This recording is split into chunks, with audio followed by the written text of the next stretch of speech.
Hello everyone, welcome to the third game of Adventured Servitude. We have one new player, Dendemic, who is playing Yashdrill. Um, we swapped rogue characters, and yeah, basically we're just going to retcon that the previous rogue always was Yashdrill.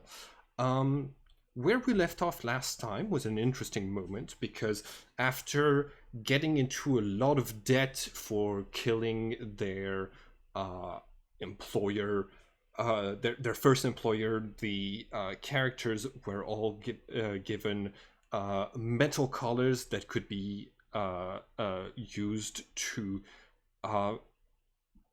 burn them and get them to do certain actions until they've paid off their debt to the guild that paid for all of the legal fees and such. The party took two new quests in order to start paying off those debts.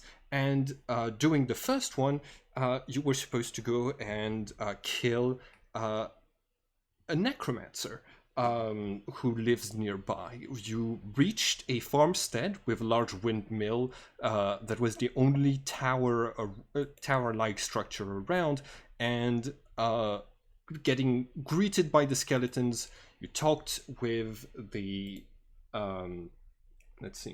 with Demetrius, the necromancer, who has an armor made of hands of his ancestors, and who explained that he was not evil. He just, raises dead people who volunteered their bodies and uses them as like free labor to give back to the community.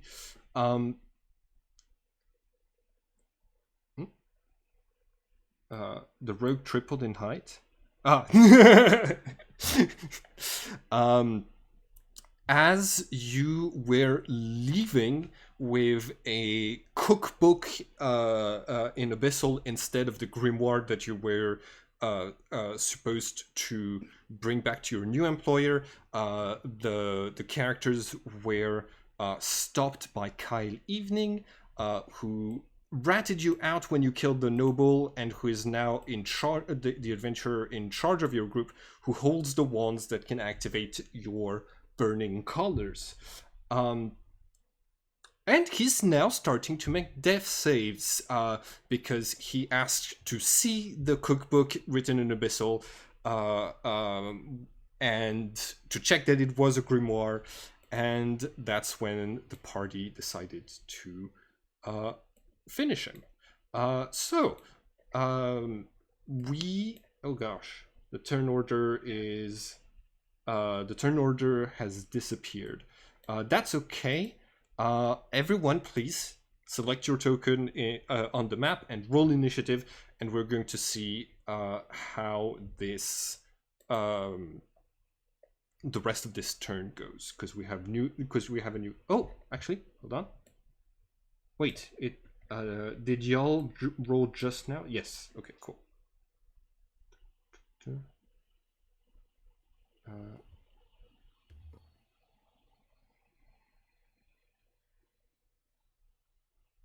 Okay. Do y'all see just the old turn order, or okay? Because Yashdrill is on it too now. Okay, cool. No, that should be good. We had okay, if I remember correctly, yeah. Cool. Kyle is going to make his first death save. Right now, two of you have collars that were activated by the wands and that do 1d8 fire damage per turn. Was it Chromilts and Sunshine? I thought. Yeah. Did mine get activated? Mine definitely was. So I think it was Sunshine's, and Mine got activated like way earlier for a second. Like before we even went into Yes, that's why you're at lower HP. So I think it was the Rogue and Sunshine who got their colors activated, which means I'm sorry to throw you into the situation immediately, Dandemic, but Yar's color is has been turned on. The way that these work, I sent the let's see, in the handouts, the loot and magical items. You can have a look here at exactly how the colors of death work. Cool. I'm just gonna do a death save for Kyle. Oh, natural 1. That's 2 failed death saves for Kyle, and that's his turn. Yashril, it is your turn. At the start of your turn, you take 4 fire damage as your color is turns red and then yellow in some places, burning your beautiful mane. What do you do? What was the debt to be paid?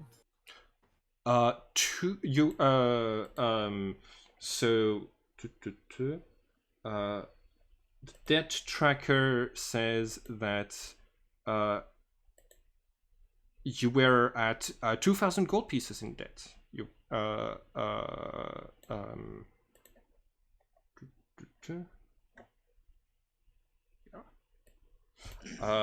Now that's just if you that's just in this city that you committed this group murder.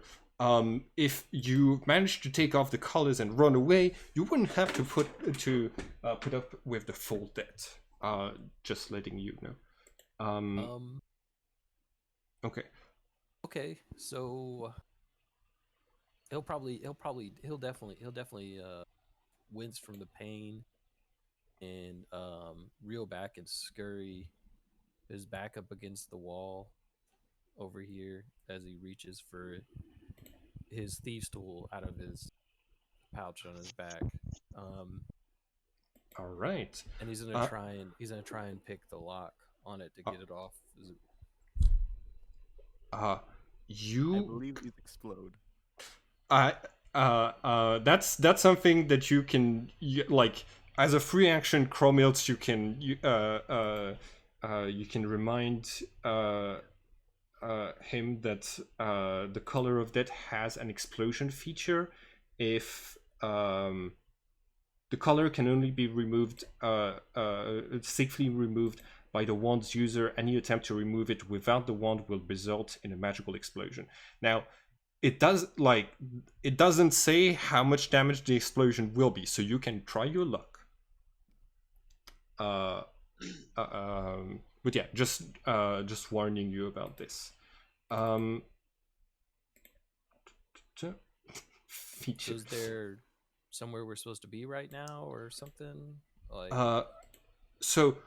Basically, the wands can only be operated by someone who is not wearing a collar. Kyle activated the collars on 2 of you and is currently making death saves. Either Kyle or the wizard Demetrius up in his tower could use the wands to deactivate the heat metal feature. Okay. And why is he activated on us? Basically he was pushing the whole party around and demanded that you give him the grimoire that you're here to steal, to make sure everything was okay, and then things kind of escalated into a fight. This Kyle is an asshole. He's an asshole with a dead man switch, apparently.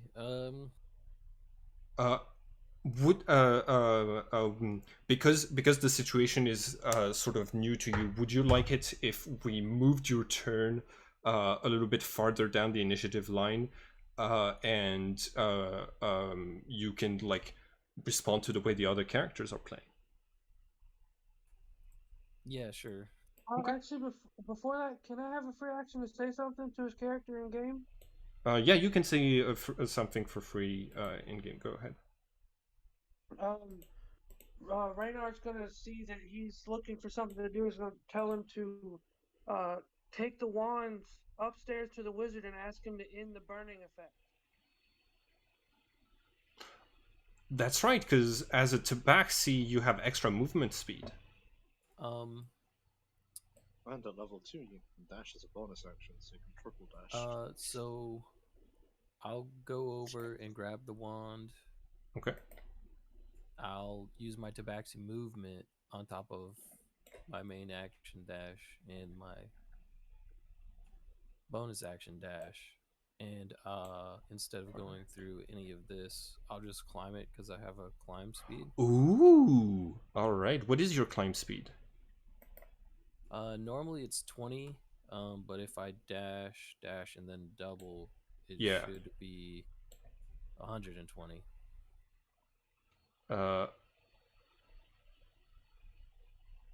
No, I think it would be 60. It doesn't work exponentially, right? Well, it doesn't work exponentially. The dashes don't.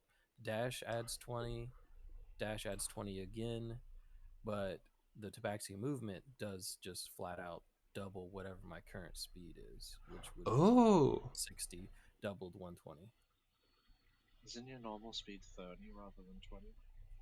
30 is normal speed, but their climb speed's 20 for some reason. Oh, right, that's what. Right. So your climb speed with your tabaxi feature becomes 40, and then you dash. Holy damn, that is 120. If you in a flash of lightning, Yashdrill grabs the wands, climbs up the tower, and you come face to face with Demetrius, who was coming to the window to ask what all of the shouting was about. What's happening? Yeah, and I'm just wincing and grabbing at the collar. And in the other hand, I produce the wand from my waistline, from my belt, and I say, "This, make it stop," and hand him the wand. Make a persuasion check for me. He takes the wand, but I need you to make a persuasion check. And he actually... I give him a little growl and show my claws, and I say, "Make it stop." How about that? Okay. Yeah, that. Go ahead and roll intimidation instead of persuasion. Let's see. What is my perception? Oof. He looks at you, and you see him poking his head through the window, and he sees Kyle dying on the floor, and he said, "Oh no, you killed someone." Do you know how difficult it is to remove reputation problems on a farmstead where there was a murder and a necromancer inside of at the same time? You wanted us to steal your book. Make it stop. We can talk. You see that he backs off, and that is going to be your turn. Chromils, it is your turn next. What would you like to do?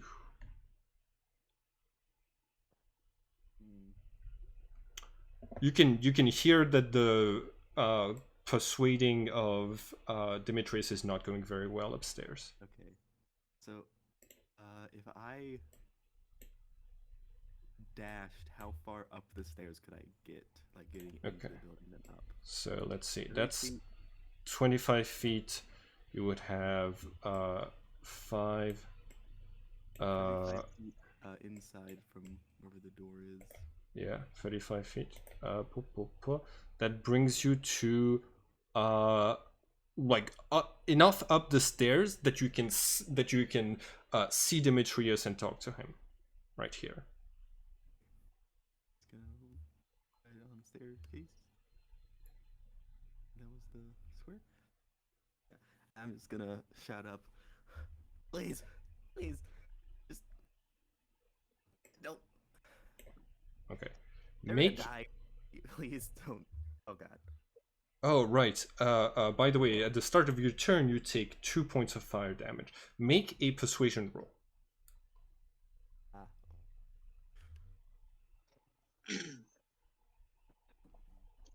Oh. Natural 20. All right. Demetrius grabs the wands and is going to end the heat metal effect on the both of you, saying, but 3 murders would be even worse for my reputation. All right, follow me. And he is going to, he starts to head downstairs. Oh, by the way, I don't know if you saw the endemic, but there's like a secondary map beneath the first map right here. To represent the inside. Demetrius makes his way downstairs and goes to have a look at Kyle, that right now is dead, full on dead. Oh fuck. How come I didn't get time? Oh, actually, yes. If Sunshine, Reynard, or Mal, you want to do anything before this happens, you can take your turns. Before I make that death save. Sunshine. You're first, Sunshine. If you want to go first. Yeah, I am going to confer with the party, and Okay. I am going to approach Kyle's body, and I am going to confer with the party and say, he doesn't have the wands. Should I heal him so we don't have a murder on our hands? I think that's a little late. He looks dead.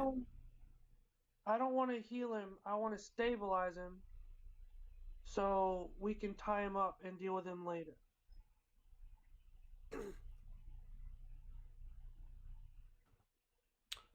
Okay, I am going to let's see.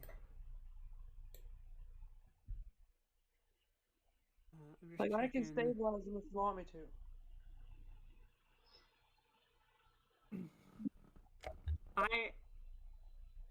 I pull out my dagger and I kind of sit next to the body with my dagger on his neck and my other hand ready to heal. And I can use 1d6 of healing light just to bring him back.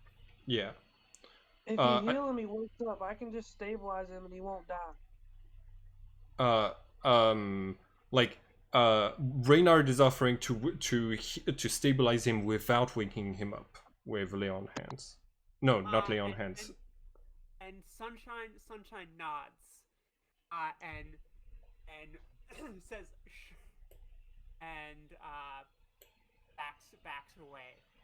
All right. And then I look at the necromancers outside. Yes. Yes. And I say, "Are you removing the collars? It's burning." I think yours had been activated and taken off again, right? Sunshine? I don't think so. Oh, okay. It would in this case, yeah. It'll he like deactivated the heat metal part for all of them. Okay. And yeah. And I just say thank you. Yes. Is this lad okay? Is there something you can do? Reynard, it's your turn. I'm going to use my bonus action to cast Spare the Dying to stabilize him. Okay. And I'm going to let somebody else deal with tying him up. I'm going to walk over to the wizard and hold my hand out for all the wands. the Demetrius hands them to you and says you can have these, but I I don't know if there's much that good that I can do in your situation. This person was abusing his power. Yes, I heard yelling. Yes, very much. Yeah, that's why I'm not asking you to take the collars off. We just wanted to stop our friends from burning, but we will take the wands and hand back to the guild and let them handle him. I'm not going to put any of this on your head. All right. There might be something that I could do. This is little Kyle from the Evening Family. Yes, they they're nobles around here. Never really liked them. Always trying to find ways to abuse their power. I see that the apple doesn't fall far from the tree.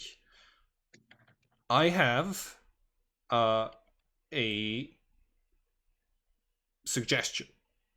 Have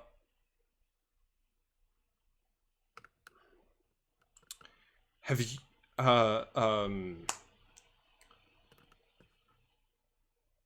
if Kyle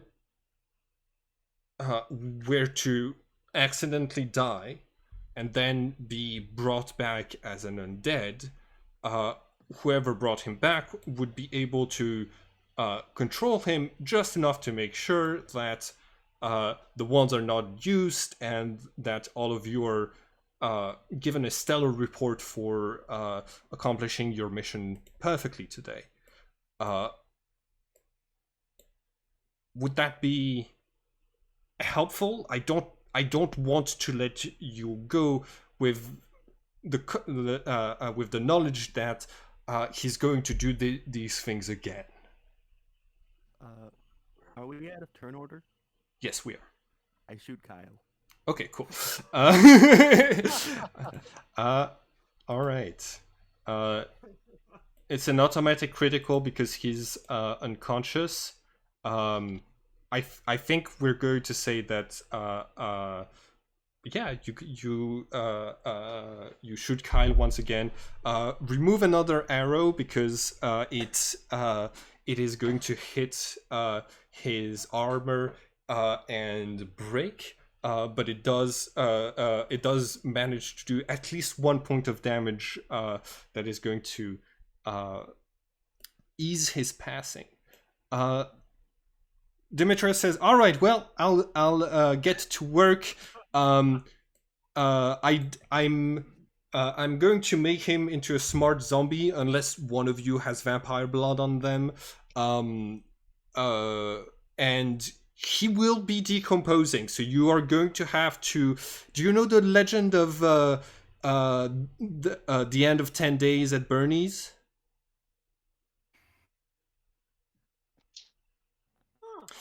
You're going to have to hide the fact that he's an undead." Told me about this. Sorry? I think my unicorn told me about this. And So you have a disguise kit or something like that. He might look a little bit pale and stiff. So yes, you might want to like color his cheeks up a little bit. And Demetrius, Demetrius starts to like cast a spell.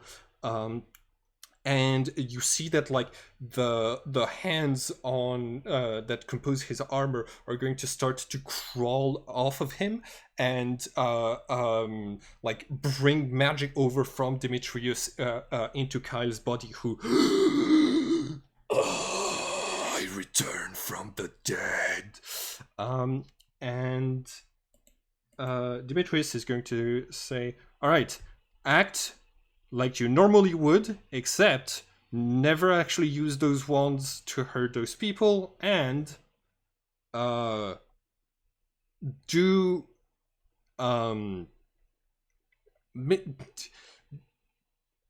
make sure they're given good that you tell your masters that they do their job perfectly. You see that Kyle kind of, I serve and obey, and just Hey, wait, starts to like Demetrius, get up. Demetrius, could you add that he has to give me my gold back? Yes, and give the amount of gold that you have taken from her back to her. Okay, Kyle is gonna. Do you remember how much gold it was? I think it was 40 total. It was It all of was around it. 40. 'Cause I took all of his gold previously. Yes. But then Kyle took all of his gold and And the all of character's gold on top of that because he didn't remember how much gold he had. Yeah, that's true. Cool. I Dick. I did not write it down on Kyle's character sheet. I think it was 40. Okay, I'll put 40 down. Cool. All right. We're out of combat.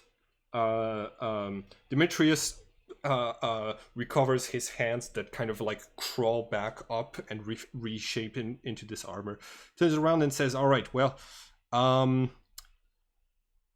sorry I can't take off the collars for you. I don't want to get into trouble with the guild because I interfere with their debt system. But I can do this, and if things work out and you're able to, hide the smell, you should be able to get back to your guild and always get brilliant reports from Kyle." Nice. This is a great plan and all, but y'all do realize one of our bosses is a decently powerful paladin. She will eventually see that he's dead. Well, if Eventually. Which is why I have a suggestion. What if we get the money from this job and we leave? We just go. But the thing is we won't get money from this job. It'll just get taken off of our bill. Can he not free us? Well, no, remember I think the money goes to us and then we just pay off the debt, right? Isn't that how it worked last time? Yeah, we get the money, and then when we have enough, we can pay off our debt and get the collars off. uh, But if we take the give us collars the off gold, and I run, think. they'll hunt us down for the rest of our lives. Yeah, but if we leave, we can find somebody else to take them off further away. Out of the guild's jurisdiction. I don't think they care about jurisdiction. They'll just send people after us. If we don't have the collars on, they can't find us. No, I We're think not they'll have exactly ways the of finding blended- us wherever we go. We're not exactly the blend-in type. but if we find some other group that has a bit of, political power wherever we go, and we, get in with them, that could help.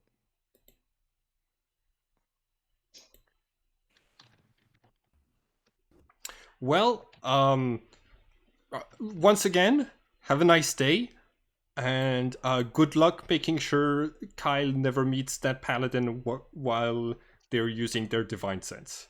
I'm going to go back to my peaceful existence now. Mal, come over whenever you want. Remember, 5 silver a piece. Good day. And Demetrius returns to his tower. Well, let's go take the book to that other guy and see if he falls for it. All right. The party returns into town with this book. Where do you go? We need We to just go straight find to makeup or something for the zombie. If we Uh, buy like garlic and herbs and things and stick them in his pockets, that should help with the festering smell a little bit. Also, the board of quests didn't. All that it really said was the person hiring you is Nandor Olfens, owner of Olfens and Co. In Luskan. Oh, so we need to return it to him and not the guild. And yes, it's to be brought to him to be burned immediately, as it says on the board of quests. It's a shame. There might be some good recipes in this.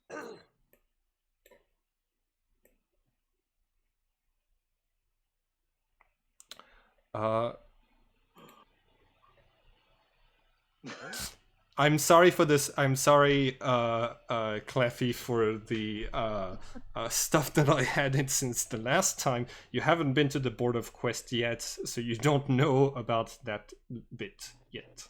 Okie dokie. I think we should check out the board of quests.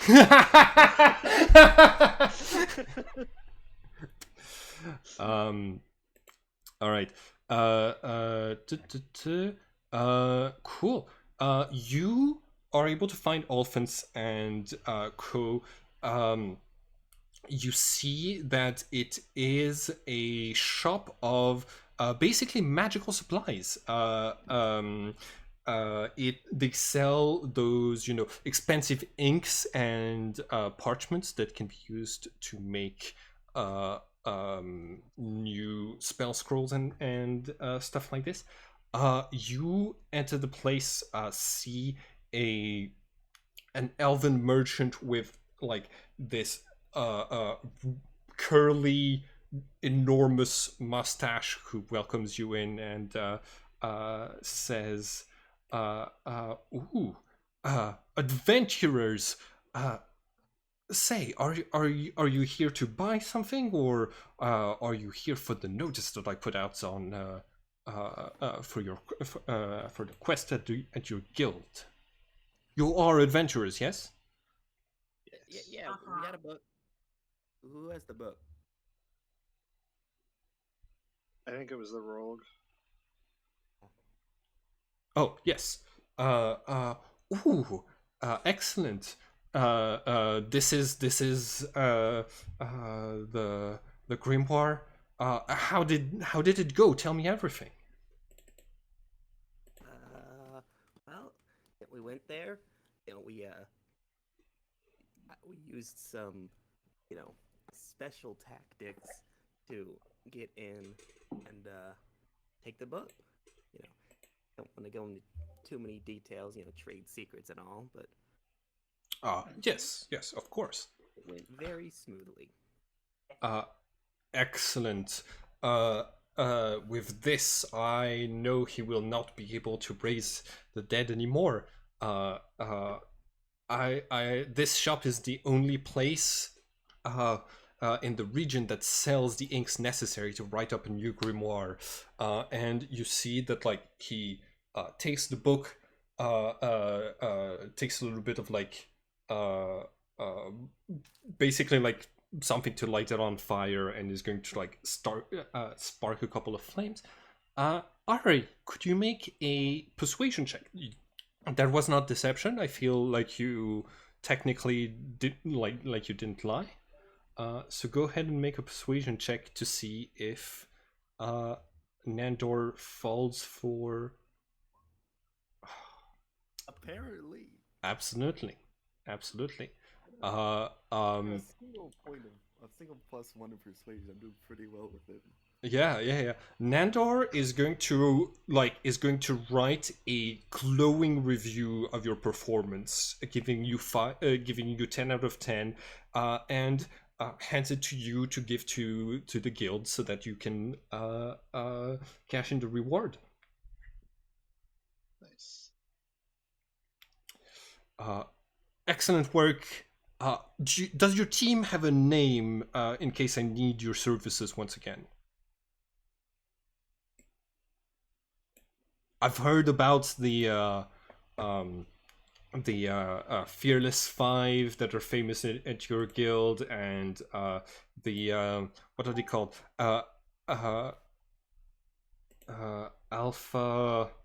Alpha Bravery. Yes, Alpha Bravery. Feels like there's a real theme of being brave. Should we go on that? Or... Hey, I'm gonna send you a message real quick. Oh. DM. Oh yeah. Let's take a 5-minute break. I think. Okay. I'm the recording is. Dead? Yeah, I'm pretty sure Animate Dead can last technically indefinitely. Yes, if you keep casting it, you can keep having 5+ undead for that work for you and stuff like that. Yeah, do But we on have top anything of that, he maybe just just for a party name? praised. Is there Okay. Cool. Your party leaves the shop of Wonderful Inks. I think. Oh, sorry. Did you give a name for your party or no, Ari? do we want to make one right now? Asking the rest of you. The Oh, we stressed had out one already. moral compass. I'm back. I thought we had a name already. Oh yeah, did we have a name? What was The Oh, the Candle Curry Boys. yeah, Oh, the Candle yeah. Caribos. Yeah. I will. Yeah, we're the Candle Caribos. Candle Caribos. Interesting name. All right. Well, I'll be sure to call upon you if I need anything else. Excellent day to all of you. I'm just gonna bow a little and then walk out. Okay. Cool. So I'm gonna put you in Luskan Square. Where do you want to go now?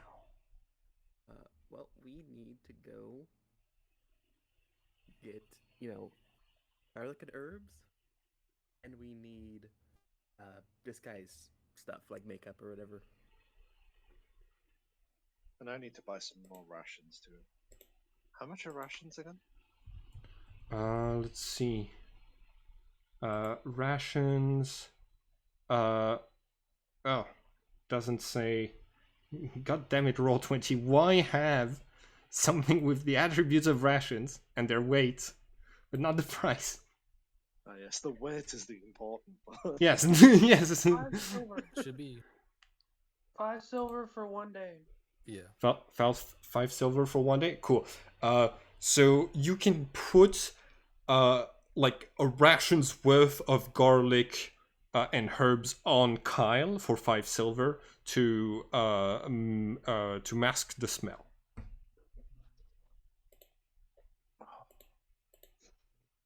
It's gonna be like 1 day's worth of spices and garlic. I will pay that and I will buy rations.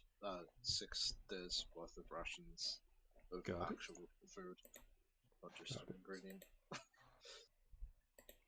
Yes, because if you're thinking of skipping town, you're gonna need a lot of food. Are we thinking about skipping town? Thinking of doesn't mean we're actually going to do it, but rations are handy anyway.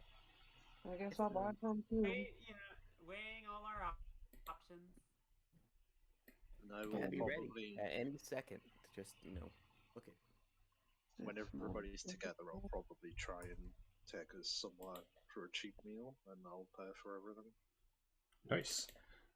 Cool. This is the lifestyle expense moment. So far, y'all have had everything's either paid for you when you were in prison or things like this. This is when the let's see, where's the lifestyle prices? There it is. Daily expenses. So if you're Mal, you can treat everyone with food, and the quality of the, like the place that you're going to is going to be determined by how much you're willing to spend. So if you have like you can go and hunt rats for them for free to feed everyone. That's the wretched lifestyle. Or you can go up to like the best inn in town, which is wealthy, which would be 4 gold pieces per person per day. So everyone modest, cool. So it's gonna be 1 gold piece. So five gold pieces total. And yeah, you're gonna get to this nice little inn. I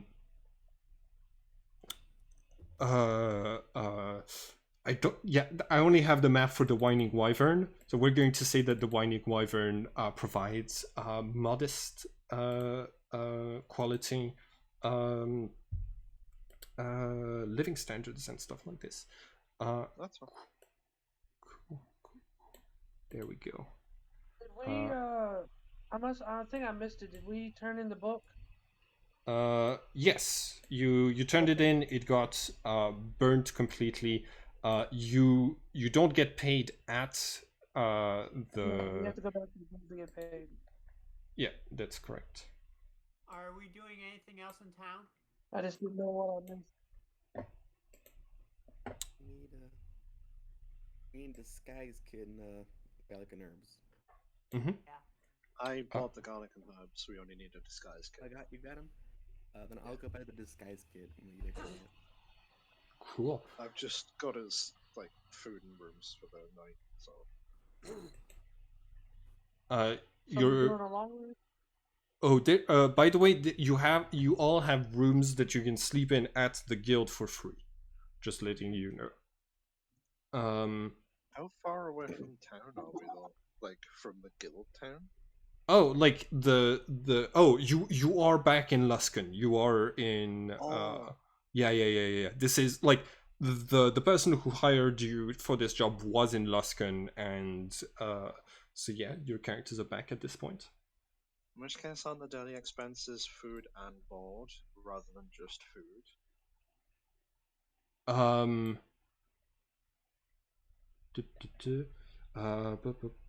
I think it. Oh yeah, no, my bad.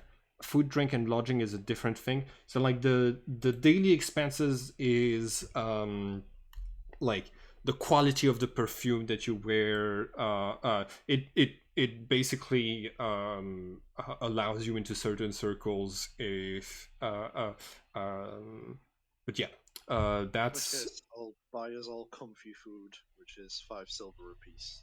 So cool. that's half the price of what I was paying. Yes. I'll probably get us a few pitchers as well of wine and stuff. Okay. So 3 gold, 3.5 gold. Sounds good. Cromelt, Yep. you go and look for a disguise kit. You Sunshine, do you have proficiency with cartography or drawing kit? No. That's perfectly fine. Make a charisma roll without proficiency. Cromelt, Ari, you can look up the price of a disguise kit. I think you're able to look around town. There is a troupe of artists, traveling artists, some of which are dancers and wear a lot of makeup. Others need props, so you can get you can buy a toolkit from them. Excellent, 19 charisma. you are going to 25 make. This gold was her pieces. plan. This was my plan before I accidentally became the warlock to a unicorn. I was going to school for art. Nice. You gain 5 silver pieces for your trouble while you're like staying at the Whining Wyvern. You're able to like do a couple of sketches of people, draw in some more. The people here are, you know, modest lifestyle. So they don't have that much money, but you managed to convince someone to that like one of those drawings is worth taking home for 5 silver. Last thing I'm gonna do before we like wrap up and head back to the guild. I'm gonna buy a pair of new boots. All right.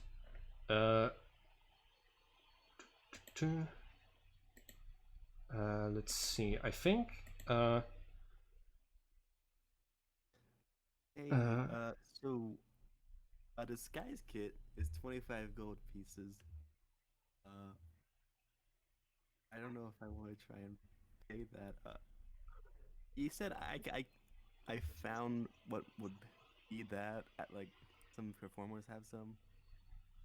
Uh, I cannot. oh yes, you find this group of traveling performers who have like grandiose disguises, lots of makeup and stuff like this, and who would be willing to sell it to you. But like when they tell you the price, you sort of back off. You see that those things get put back in a sort of wagon, and it's not closed, but there are people nearby who keep who keep watch on the front of the cart. So How much would I have to pay you to make somebody look a bit more just a bit better? Honey, I could do that. Just give me 2 silver, and I'll make you look like I can make your scales extra shiny if you want. Not me. Oh. I've got a friend who's kind of they get hit with some like undead curse thing at a tomb or whatever, but they just need some thing to make them not look so weird. All right. Is your I'll friend bring it over later. make a persuasion check for me? Persuasion. So many of these today. Yeah. Okay. She thinks for a little bit, and she's going to say, "Listen, undead freak me out a little bit, so I'll still do it, but for 1 gold instead of 5 silver." All right. That's okay. You got a deal. She shakes your hand. You get Kyle to come over to that part of town and to get like a full makeup. Before you leave, that person is going to say you should be careful. If you get in the like, she's talking to Kyle, but you're present. If you get in the rain, the makeup is going to come off. So like, don't go swimming in anywhere. And you're very cold and not very sweaty, so I think you should be fine with if as long as you stay away from water. You're gonna keep looking splendid, hon. Okay. Does the party want to head back to the guild? Before that, so there isn't actually a thing for just buying boots. It's like a full outfit. Yeah. It's about 5 silver. Yeah. So you can get boots for just a silver. Yeah, you can get boot. That's what I was gonna say. Just 1 silver. It's like a fifth of like all of the stuff of the full equipment. So yeah. I'm gonna find an alleyway where there's some people down on their luck or without homes or whatever. And which one of them has the worst shoes? Okay. You you look around. You're going to find a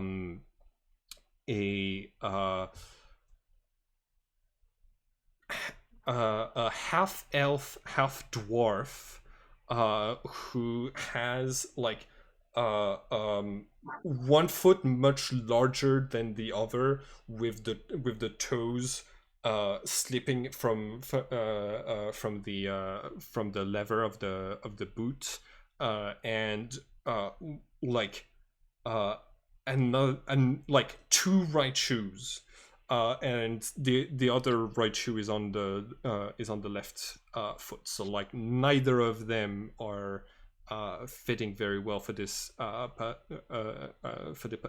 this person. Do you want a nice shoe shine today? The exact opposite, actually. I'm here to swap. And I'll put the boots down in front of them and just gesture towards theirs. Is there a trick? No. Those... And I will point at the fact that I'm missing a leg. And I'll just be like, I honestly just need decent shoe leather, and it's the last thing to go on most shoes. So if I could swap these for yours, I still get shoe leather, you get good shoes. Are them's cursed? No? If you want, I'll put one on, and then you can see. I trust you. And like you see that he deftly takes off his 2 shoes, hands them over to you, and disappears the other ones into his bag. Oh no, I was trading for the other ones. Yeah. No, like he Right. gives... Yes. He like gives you his and takes the one that you brought over. Cool. And I'll hand him the last copper that I have, which is like 7 copper, and I'll just give him a thumbs up, and I will head out. Thank you, sire. Oh no, sire, no. Trying to be nice. Thanks a lot. I shan't forget you. Cool, I won't forget you either. Uh, I will head off, and probably at some point while we're eating, I will take the actual like top part of both of the shoes that he gave me off. Yeah. And wrap the soles of the shoe together with bandages. Okay. And then wrap that to the bottom of my tail that I used to walk on because it's starting to hurt. Yeah, got it. Yeah, to like wrap it in leather and have like a similar protection for what is standing in as your other foot. Yeah. Cool. Nice. Do you have a leather worker or craftsman's kit, or a medicine kit or of some sort? I have bandages. Yeah, bandages is good. Make a dexterity roll without proficiency. Yep.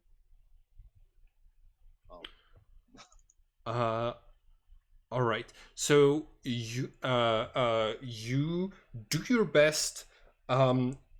Like it looks good while you're still in the tavern. The moment it hits the mud, it starts to like fall apart. Yeah, not easy to try and tie something with one hand. Yeah. Which is, I'll just take it off for now, and I'll head back with the group to the guild. All right. And I'll just try and keep mulling it over in my brain of how to fix that problem. Got it. Okay. So, can I put all of you on the right map? You make your way to the guild once again. So, Dendamic, I don't know if you watched enough of the first episode to know about the guards who are requiring 1 gold piece per passage on top of the bridge for the guild, but there are guards who ask for 1 gold piece for passage from everyone every time. Normally, the going rate is 1 copper piece per passage to maintain most bridges, which means this is 100 times more expensive than the maintenance of regular bridges. But this one is looking very complex and fancy, and like it needs a lot of repairs. So, Reynard,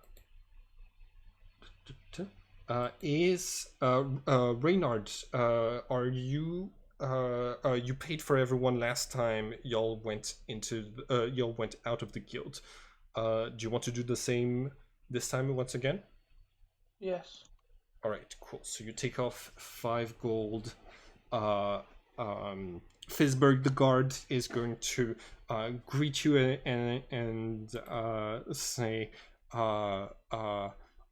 "Good, you did good work out there. Oh, thank you. We'll maintain this bridge really well for you." Cool. All right, your characters head into the guild, and all right, you're going to make it to the guild hall, where you are greeted once again by Josh Bergstein.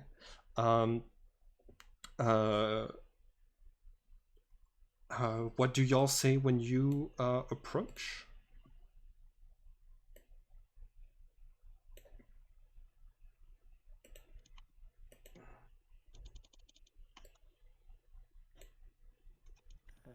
Job's done. I have successfully more compassed this group.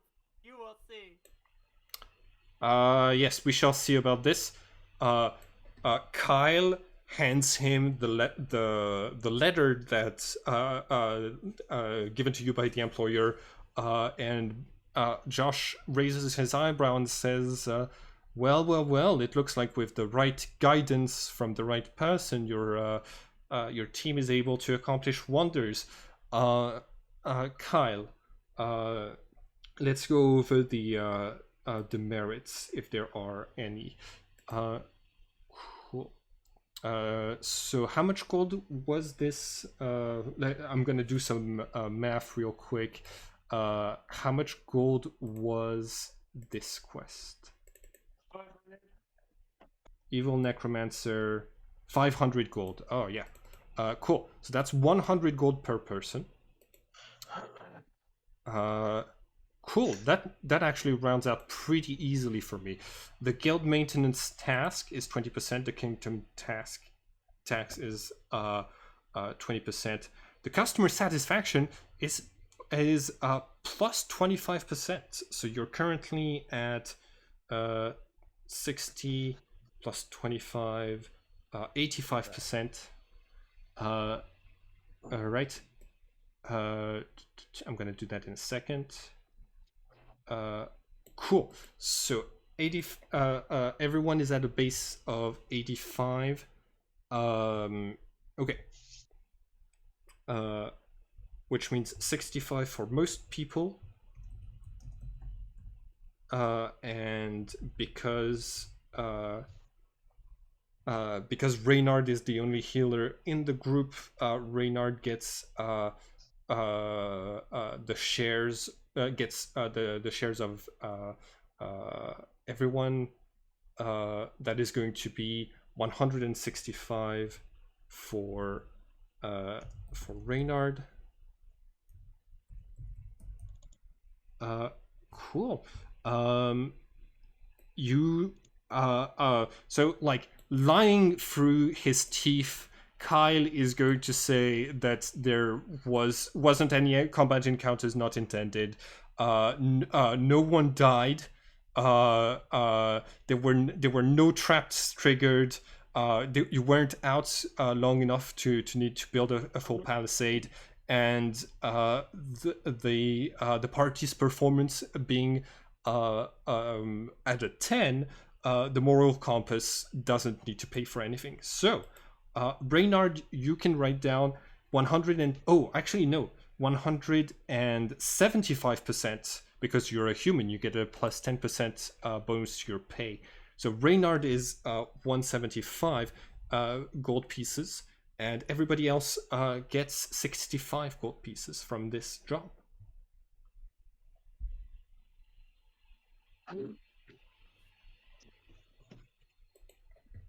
So everyone can write it on your character sheets. Said 65? Yes, 65 for you, Sunshine, Mal, and Yashdrill. Also, you see that Kyle is handed 100 gold for watching over you during this quest.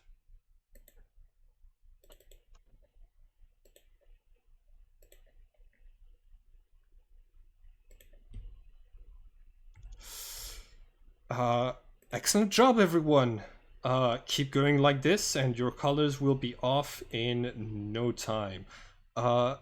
You also took the guild job last time you were here, right? We got a few more jobs on the board of quests.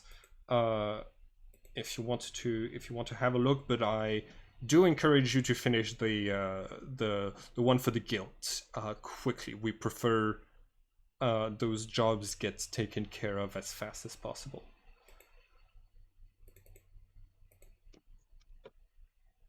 Oh, sorry, there is an extra job that I didn't write down yet. Give me just 1 second. There we go. And also the evil necromancer terrorizes town. The quest is complete.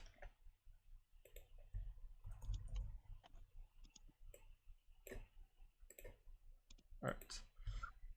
The changes have been saved. Mal, you're not necessarily generally interested in those quests, especially since you're thinking of leaving town right now. I need you to make a perception check to notice the face of your brother up there on the board. Difficulty 11.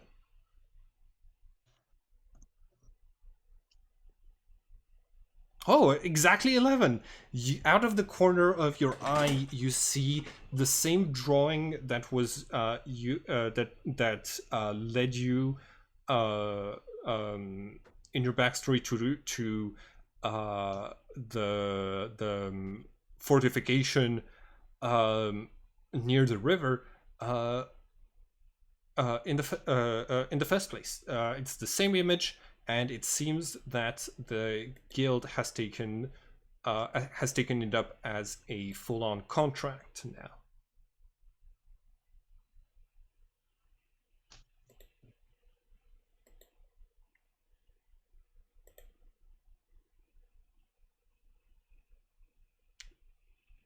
All right, what is the group going to do now?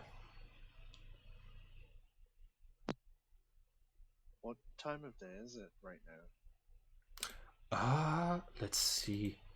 I think it's gonna, like, you came back and ate a meal. You started off pretty early. We're gonna say it's 2 p.m. now.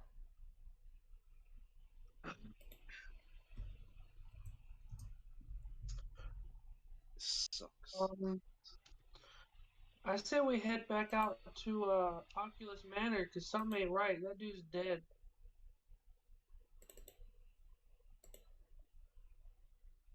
What was that? He Board of quests. on the board of quests, the last quest is a new one that wasn't there before, that promises again 250 gold pieces to get the goblins of on the Oculus Manor property dead. God damn it. By the same person. You see Josh, who is nearby, is going to say, he specifically asked for a different team, so no, you're not taking on this job. I didn't say we're taking the job. You said you're what was it that you said then? I didn't hear you quite well. Don't worry about it, Josh. Make a deception check. I actually didn't say I was taking the job. That's not what I said at all. Yes. Yeah, but you were talking about going back to the manor, and he has a very high passive perception. So I just need you to make a quick deception check. Okay. Josh goes back to working. Oh, shit. I just said, let's What? go visit. What has he been doing?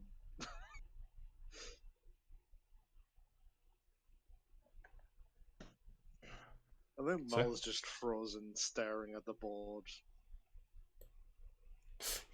Were you already? Did you get even more frozen when you noticed the the new quest by Baronocleus, or just from seeing the wanted poster? Just still the wanted poster, especially now knowing what he's wanted for, finally. Mm-hmm. And there wouldn't be a date or anything on this saying, like, when the crimes were committed. Just that crimes were committed. There isn't a date, but you might be able to get information by investigating.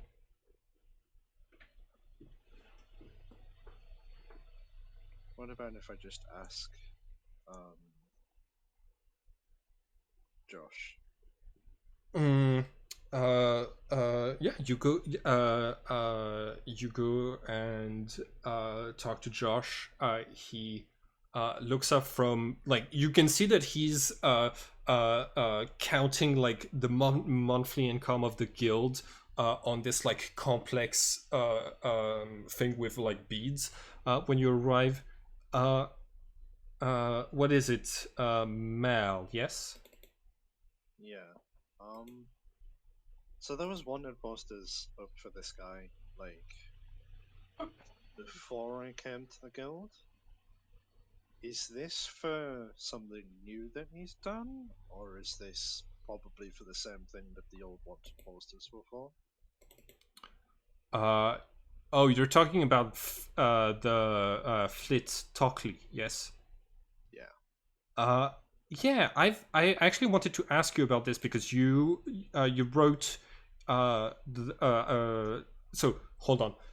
Did Mal sign the papers as Mal Tockley on when you entered the guild, or no?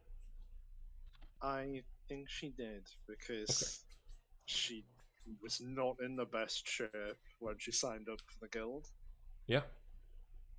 And the only reason she changed her name is because she genuinely forgot it for a while. So yeah, Josh is going to say you on your papers it says that you're that you have the same family name as this person. Maybe that's I mean I didn't want to assume because you don't have a family resemblance, but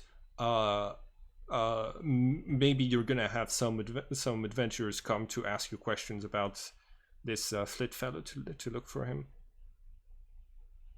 I wouldn't bother. We're not a very tight-knit family. And if Roll you could deception. tell people that. Damn. Oh, you want me to tell people that? Okay. Deception. There we go. How about the escort to Raven Rock? Would you believe I have proficiency in it? In deception? Yeah, Oh just damn, have your the -2 anyway.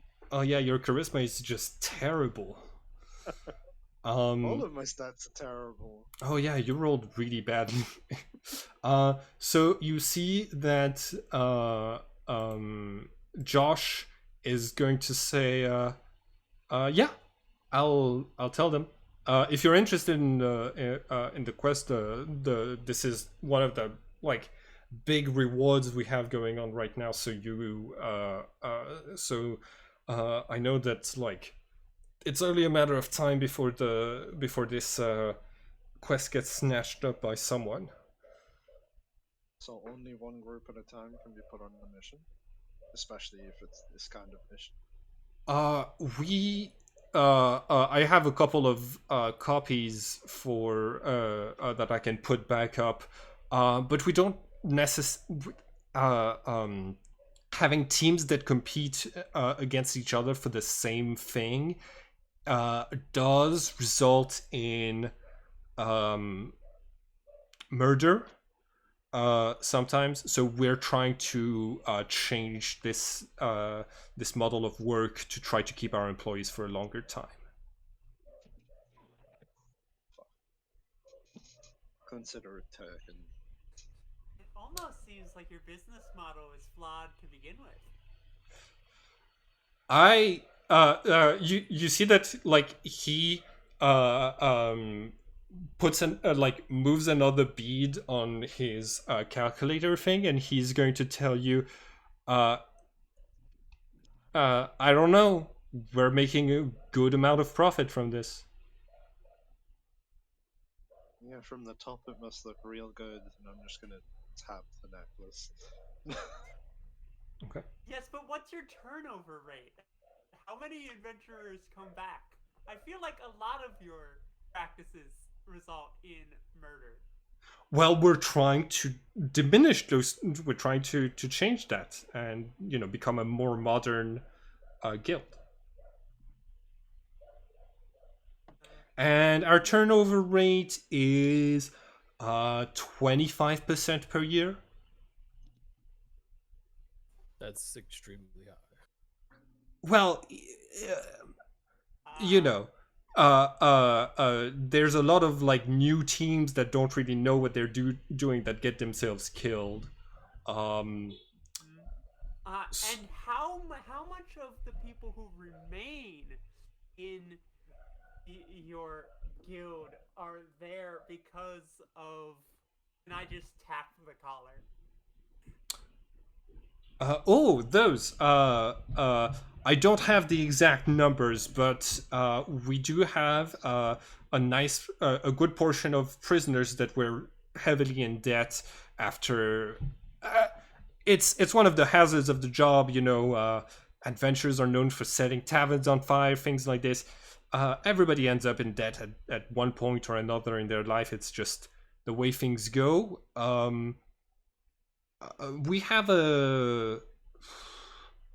I would say less than half of the adventurers are working with Colors of Dead on. That's horrendous. 45%? Like I said, I don't have the numbers on me. Sure, those are the numbers that aren't important. I'm just gonna rip the wanted poster off the board and just say it's taken, and I'm just gonna storm out. I'm so done with this shit. Have a nice day. I'll try. Not exactly easy to sleep with these things on. Well, you know what they say, you can sleep when you're dead. No, I'll be haunting your ass. I hope our ghosts don't wear these collars.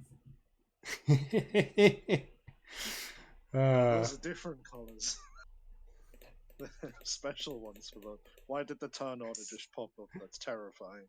I was popping it. Sorry, I was popping it up to remove the initiative order of to remove the turn orders that stay on for me, but that everybody else stops seeing when I change pages. That's well. Cool. Kyle follows you out.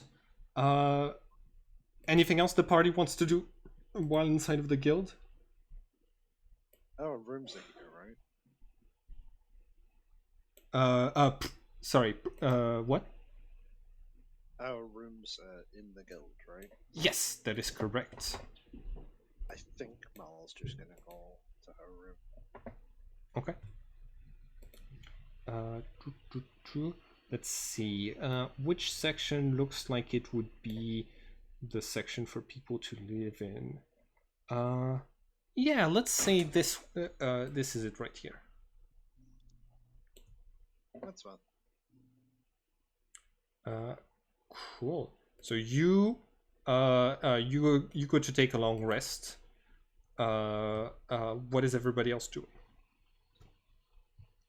I go to my room as well.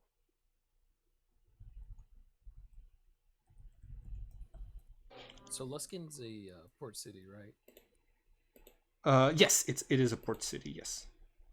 Okay.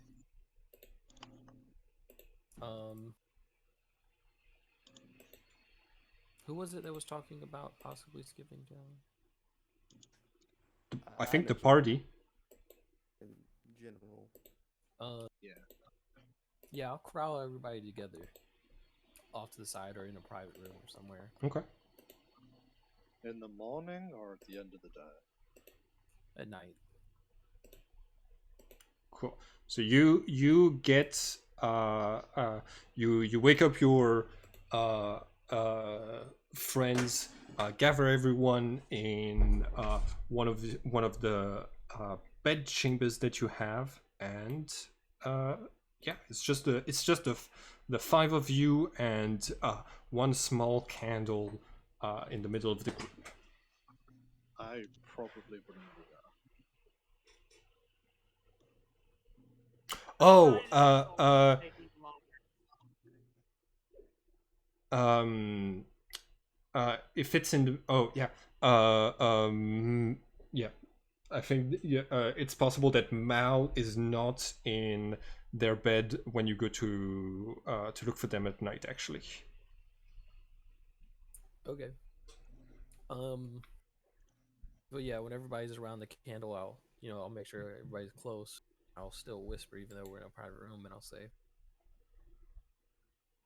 I think perhaps we could take the collars off without us dying immediately. But we'd have to leave or keep it a secret. Like tie the collars together, but not let them fully attach. So people believe we still have them on if we were to stay here. Otherwise, we would probably have to leave town. I mean, as long as we have Kyle under control, I don't see why we need to take him off. That's true. Because if we take him off and get caught, they're just gonna put him back on and double our debts. And they would probably find out about Kyle and give us someone possibly even worse, though that is hard to believe. I And also, can't take down. as a player, I also don't know how we got the debt in the first place. DM, how did that happen? Killing somebody. sorry about that being unclear. Basically, the players decided to that the group of goblins you had been sent to murder were actually way too cute to be killed in such a manner, and this is what they look like in this setting, and turned against the Baron Ocleus, who was hiring y'all, and burnt down his manor. So as a way to repay for the murder of actually you might even be getting accused of murder of two people, because Vivienne also died during this time, and the burning down of the manor, that's why y'all got some amount of debt.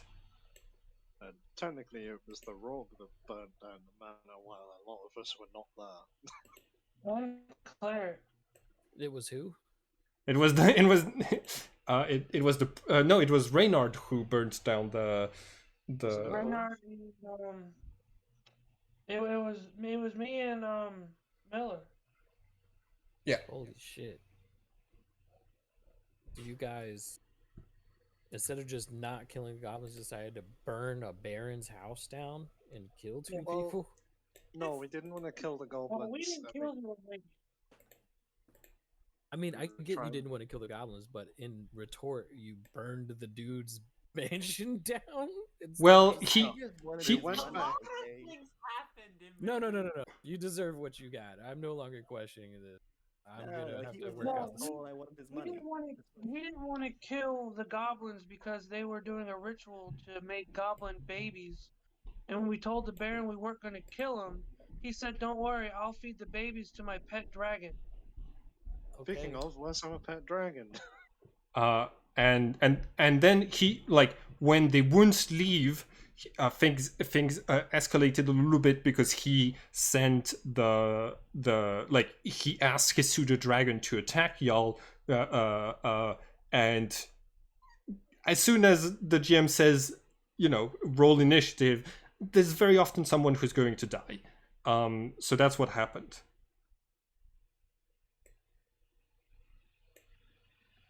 And we're talking about Forgotten Realms goblins. We're talking about No, they look like Karibos from Yu-Gi-Oh! Yeah, I changed the flavoring a little bit on them, and they might be seen as pests by some people, but they have their own culture and identity and stuff like this. And this is what I got them to look like because I already had tokens that looked a lot like that. So I really wish I was here for that. I'm sorry. I feel bad like pushing debt on your character for something that you weren't there for. Yeah, did anybody try, I don't know, maybe relocating the goblins? Just having them, you know, go... Well, that's the thing is, they were going to leave, but that's where they always congregate to do their ritual, because it's their land. Do they have that in writing? Nope. Okay, like... Some cultures predate capitalist bullshit, what can I say? Can make a plea in court. That's... Oh, man. Except they can't, because their version of court is sending adventurers to kill them. I don't know. I don't know, man. I wouldn't have killed somebody and burned their house down, though. This is... What? I don't know We what to killed do him about in this now. self-defense. I had nothing to do with burning the house down. Yeah, Like we were some out fighting. some of the player characters did not do any of the killing or burning down. I mean, can you claim self-defense when you're trespassing, though? I don't think you can. We were doing a job on their property as they were intending. That's not as trespassing. But you You did do can the claim job. self-defense if some dude's an asshole. I think that works. Yeah. You can't if they're like leave and then you don't leave and then they attack you for not leaving. You can't claim self. At least not in my state. Maybe in another state, but Well, this is Faerun, so All I did was kill a ghost who was killing people I just met. Jesus Legally, Christ. maybe All I not. did. Morally, yes. All I did was calm down a puppy. The moral killing. This is quite the mess. yeah. Dendemic, just so that we're all on the same page. This campaign is like one of the core themes of the campaign is how everybody gets screwed one way or another when there are systems and hierarchies like this. I was always going to find a way to put your characters in some sort of debt to the guild to get this story to move for this story to be realistic at least in the sense of like this is like some workplaces that I've been to that have rules similar to this to get you to work against each other and and to push you towards decisions that aren't moral but that you need to take to survive.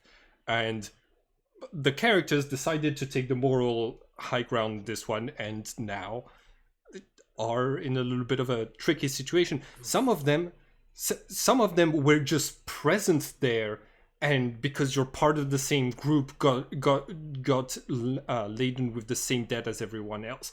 This campaign is about how capitalism is not fair. But I don't think that you guys necessarily took the moral high ground. Not to, throw you under the bus or anything, but as people and adventurers who are part of a different society, you could have stepped forward and used your capabilities to go to court for the goblins, since they're seen in that My way. understanding is they tried. I wasn't here yet. Yeah. Yeah, we tried to reason with him for quite a while before it escalated. Did you try to reason with the Baron, or did you try to Yeah, reason Baron, with... yeah. Straight up, Yeah. I straight up asked him if he'd be willing to like negotiate another solution. He said no. Did you try to reason with the actual justice system that exists in Lusk?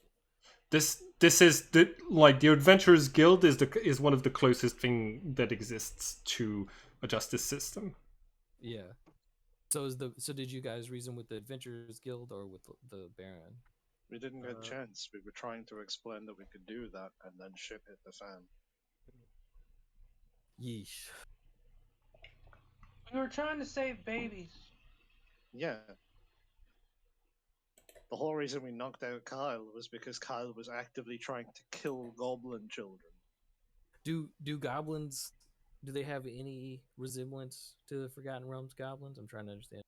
Or do they not raid people or murder people or set traps? They do set traps to protect themselves around their camps, and they notoriously don't understand the concept of property, private or otherwise, which is why they leave stuff laying around all the time, but also take stuff from other people without asking. So there is some cultural clash, but yeah. It's just that one society is much larger and eventually going to eradicate the other society. That seems to be the way Baron Ocleus was thinking.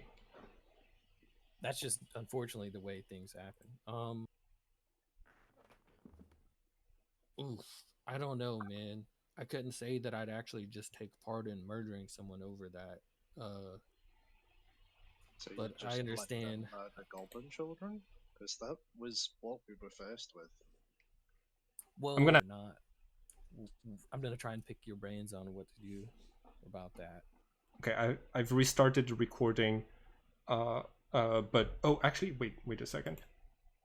Cool. So you meet at night. Dendemic, what do you gather everyone to say? Yeah, so Yaj pulls everybody together and he still speaks lightly, even though we're in a private room, and he says, "It seems as though the Baron has caused you all some trouble, and you're now in debt to the guild. But for the foreseeable future, I do not know what your decisions are to be. Do you wish to seek revenge on the Baron?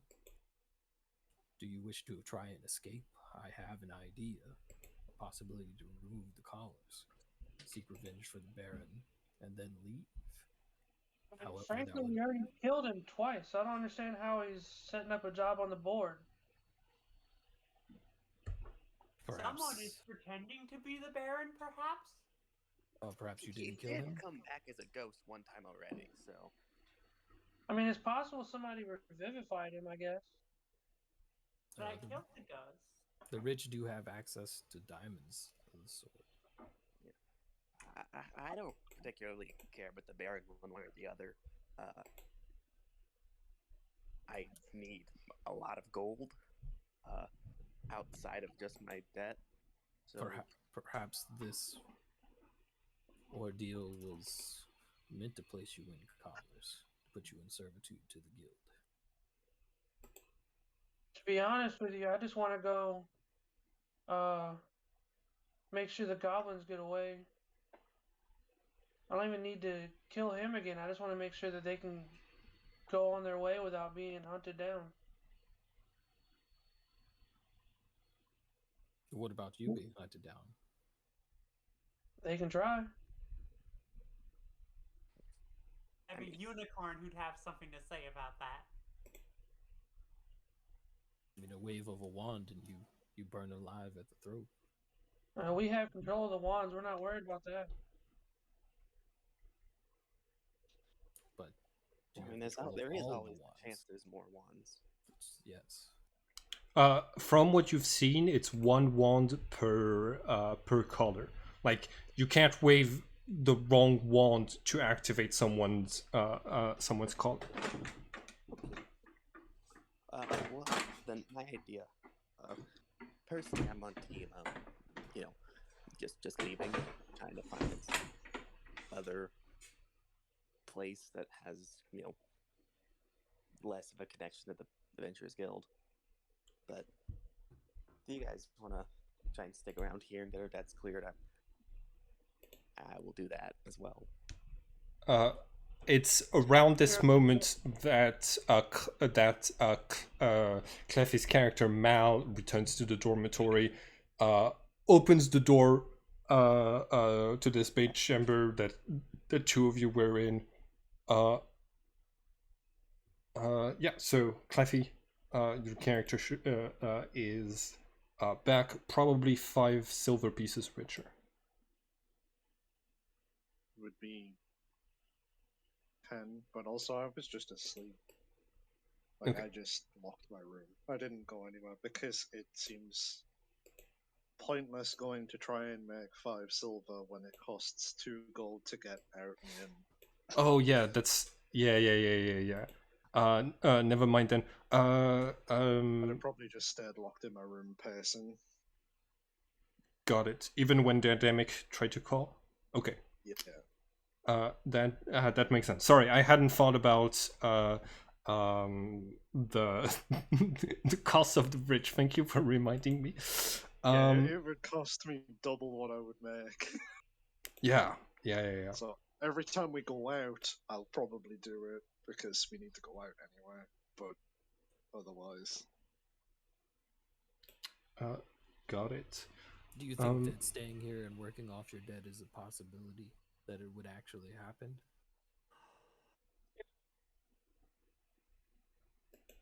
Or do you think it's more lucrative for them to keep you in servitude? That one. Because I mean, honestly, think about it. Like, we've done 2 jobs for him, and we're what, a 20th of the way through our debt. That's just kind of. if that, I mean, the first job that we did after we got like debt, we ended up just in more debt. Some of you did. Reynard. Some of us. Reynard just got money. Damn clerics.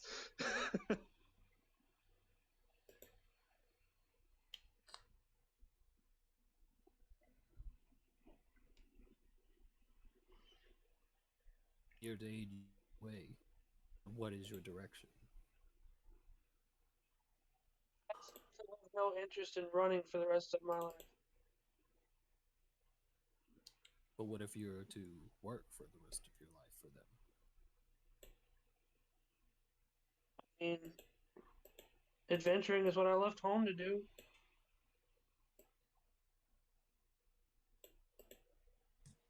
Well, you could think of being on the run as just a big adventure, you know? Kind of.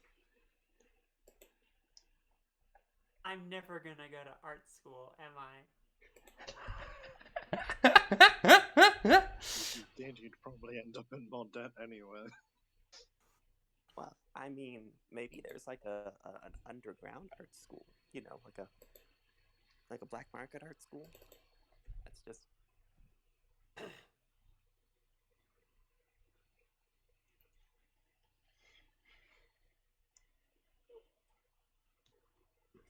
Kyle, who was some of you might not even have noticed him because of how silent he is, standing at the back of the room near the wall, is going to walk forward and say, "You guys are terrible at managing money. What you should do, in my I've had to take care of money as a minor noble in the past. What you should do is take as many Yeah, I quests think as, Simon's gone. Oh no, there we go. You're glitching, I think. oh Yeah, I yeah, glitching. You just got a second. Okay. What was the last thing you heard? I heard Kyle was doing something. Yeah. Kyle was standing at the back of the of this room, completely like dead silent, because he's an undead. So some of you might not have even noticed that he was there, but he's going to walk forward and say, "You guys are really bad at managing money. As someone who was a minor noble who had to do a little bit of that,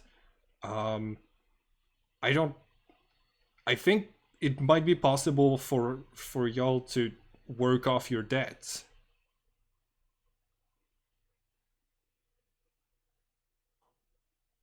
How quickly? Well, it depends on the jobs you take. There's a bounty for 1,000 gold pieces that clears off half the debt of one of you.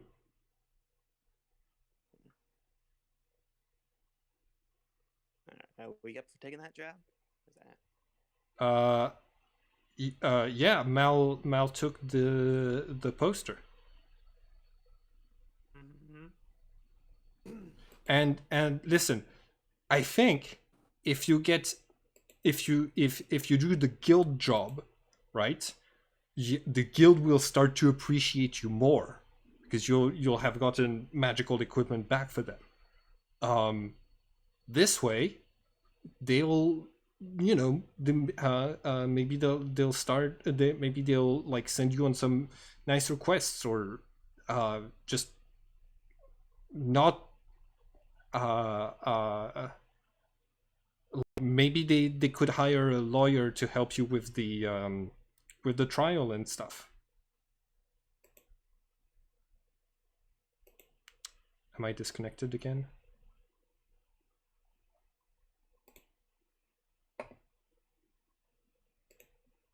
Yes. Well, so my idea was, we find this person with like the 1,000 gold bounty, and we capture him, and then just keep them somewhere for a while. Say we're still looking, and then maybe eventually they raise the bounty up a bit when it becomes more, obviously more difficult. Hey, Simon's back. Yeah. Didn't realize you left.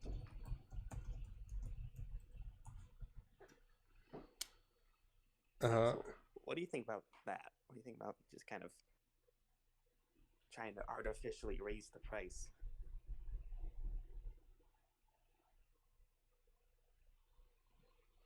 I could see that backfiring, but everything else has, so why not? That's terrible logic. I love it. Through absolutely no fault of our own, everything we've done has backfired a bit. Okay. I don't know if I was still around when I cut out to say this, but Kyle suggests that you do the guild job, as the guild job would probably mean that the guild would see you in a better light, and having the right, people that think fondly of you can really help on the long term. Am I disconnected again? No. No. We hear Okay, you. cool. Yeah. I mean, we did agree to do the guild job. We might as well do it. Yeah. And let's get tracking. Are you under any requirements to do things for the guild at all, or just to repay the debt? Just repay the debt. Would it not be in your favor to probably follow up freelance leads or follow up things on your own? Everything This. from Sorry, go ahead. acquire everything from those adventures and pay your debt off in that way.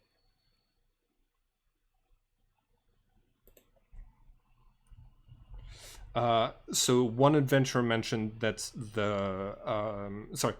Demetrius mentioned before you came to this game that there is very little freelance work that is available because the guild does its best to have a monopoly on getting people to hire adventurers and makes the process smooth for people who want to hire adventurers. And also tries to do their best to ensure the safety of adventurers by only giving them jobs that they're supposed to be able to take care of. Now, this is just mostly what the guild says they do, but yeah. One forgotten ruin, and everyone's debt could be paid.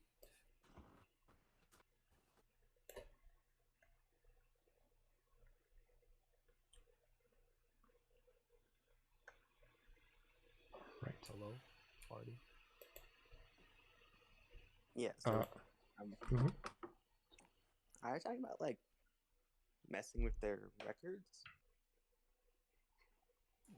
No, simply to seek something on your own and not rely on them to pay you what they want the price to be for whatever job you do. Simply find something on your own, follow up a lead or a rumor, something that could prevail or fail, but at least there is a hope of a large payout. The problem with that is that, like, I mean, anyone who needs a quest doing is going to go to the guild, and like, why would they pay just some random? I mean, what we're just like. You're thinking that you rely someone to pay for you, rather than just following up rumors or treasure maps. Oh, you mean like robbing places? Oh, no. Places that are forgotten to society, ancient ruins, dungeons, perhaps. If those have money, sure. They're dangerous. Some of them may hold treasures, but treasures that are valued at their own rate, not what some other person deems it necessary to pay. I'll say the last time I got taken to a dungeon, the group I was with just kind of left me to die. So, not good memories in that. But outside of past experiences, that seems like a decent way to. Do you know of any, or is this just a thing to look for? Dendemic, could you make a history check for me, please? It's going to be difficulty 16. I don't even have history. You don't know. You've heard of dungeons in general. You don't know of any specific dungeon nearby. And like in the Sword Coast. Yeah, not even trying to recall. I would just say it's something to follow up on, something to search for. Could be worth the effort. I mean, versus doing their bidding for their pay rates and possibly getting intertwined into more debt, as it is again in their best is in their best conscience to leave you in servitude.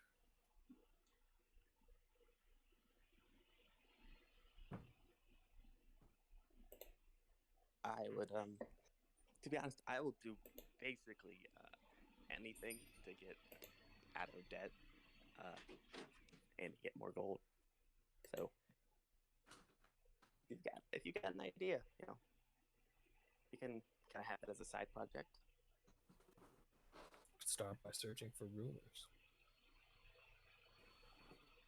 Do we want to follow that first, or do we want to follow the kidnapping? We should do the guild job. The longer we take, the more nonsense they're going to throw at us about it.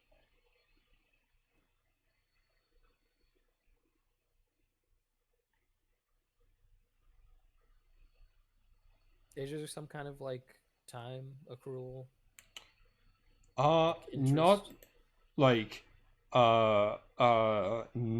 like interest there on is debt? no, oh no, I didn't. I thought about it. I have not installed a system of interest that the players know of yet.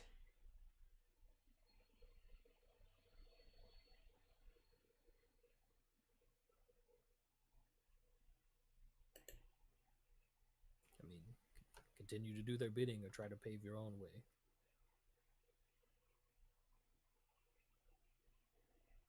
Either way, I'll aid you as it aligns with my goals of rooting out some of the corruption in this guild.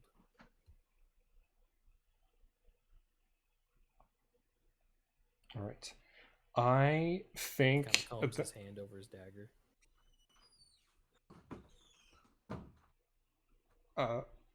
Is there anything else important that we want to do in this scene, or should we move to the next morning when you set out once again to adventure?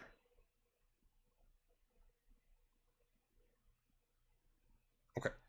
I'm gonna take that as a yes. So, the next morning, the party meets up on the right outside of the Adventurers Guild, geared up, ready. Not necessarily certain which direction you're going to go next, but prepared for adventure still. As you make your way past the guards, does everyone pay 1 gold, or is Reynard going to pay for everyone again? I'll pay for everyone again. Okay, so that's gonna be 5 gold. Cool. Also, Mal has completely changed form and height and everything overnight. Do you want to change your the image on your? Oh, there you go. Hey, what's up with you? You look a little. Happens sometimes on rougher nights.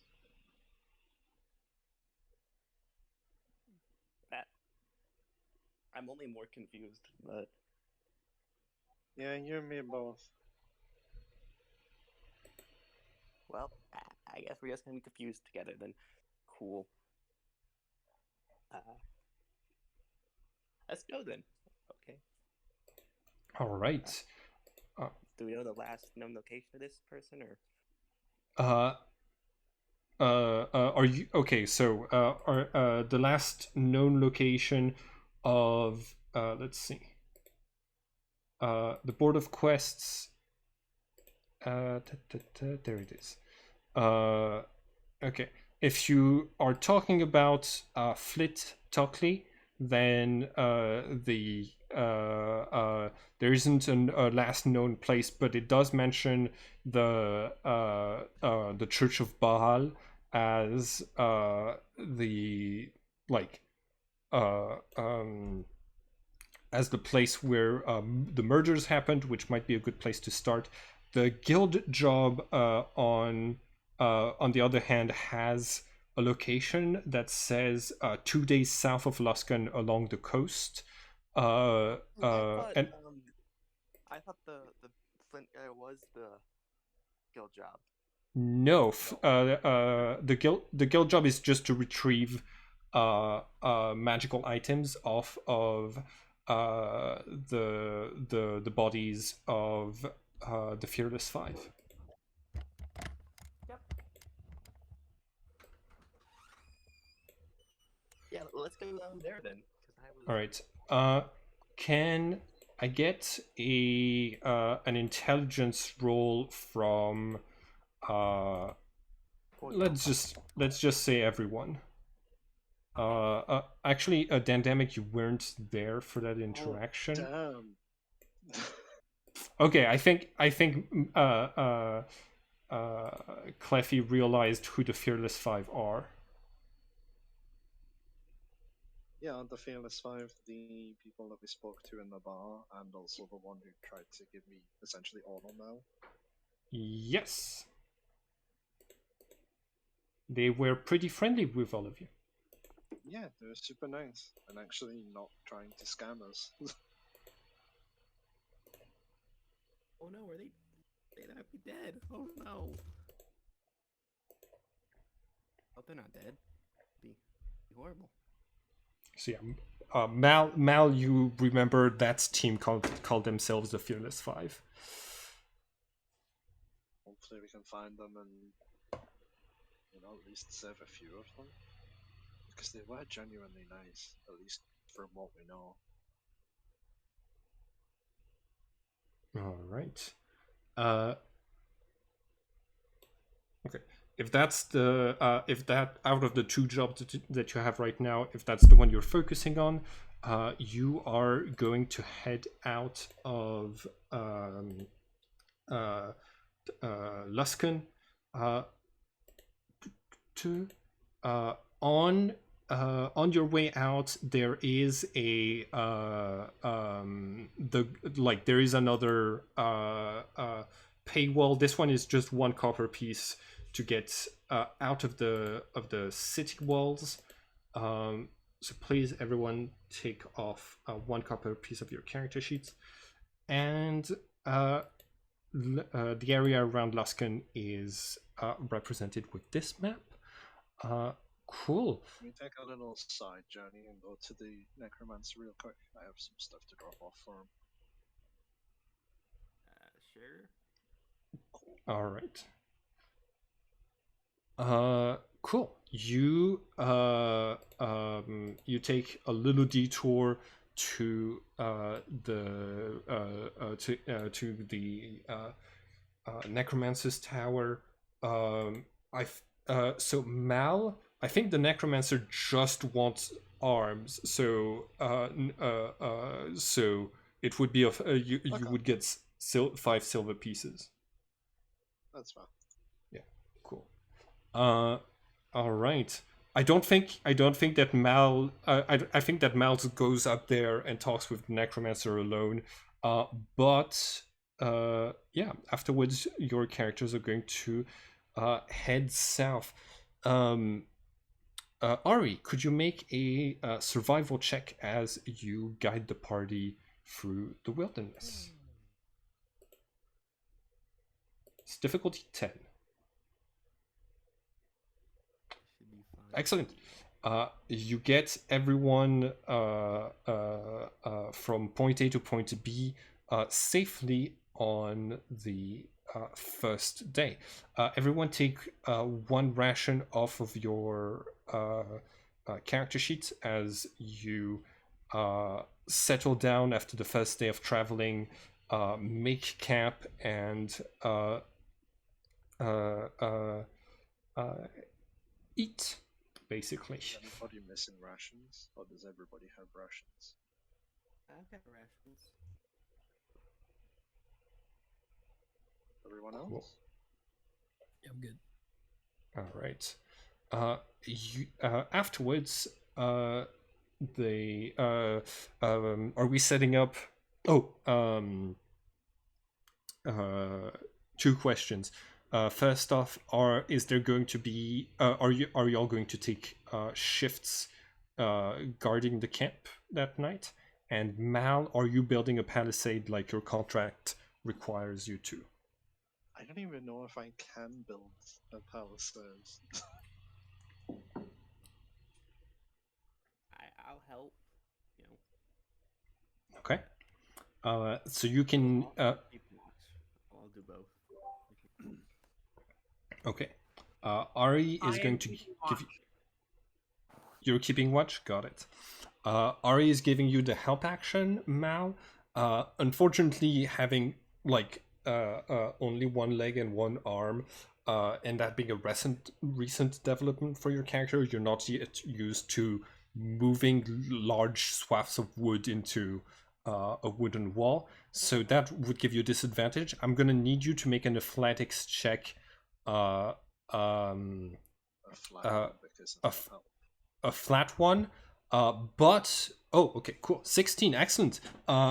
It takes you a while and a decent amount of effort, but you are able to build a nice wooden wall around the camp that should protect you from long range fire and with like one door out of which to move out. Excellent. Cool. Nothing bad happens to the party during the night. Next day, Ari, could you make another survival check as you get everyone closer to... Hell yes. Not a single problem as you arrive to the site of the ambush where Alpha Bravery was killed. I'm gonna. You can place your tokens on the map. Was it Alpha Bravery or the Fearless 5? So Alpha Bravery's bodies were found 2 days south along the coast. The bodies of the Fearless 5 have not been found. You're looking for the magical objects on the Fearless 5. I like them. Cool. So you arrive. I know that the image suggests that the fire is still on, but it is not. It's just really hard to find tokens for bonfires that are extinguished. All right. As you come into view of this place, what is the party going to do?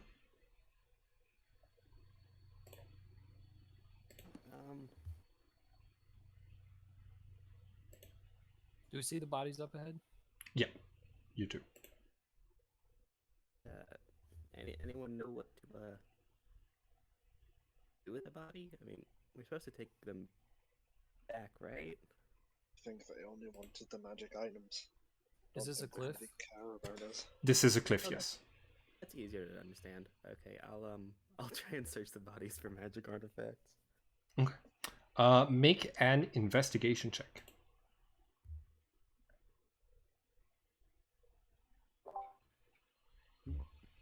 Ooh, 21. That's so Excellent. funny.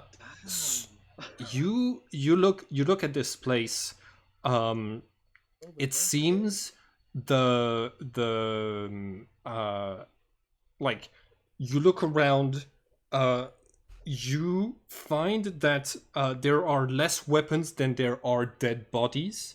They have like one sword and one bow with some arrows for the 3 of them.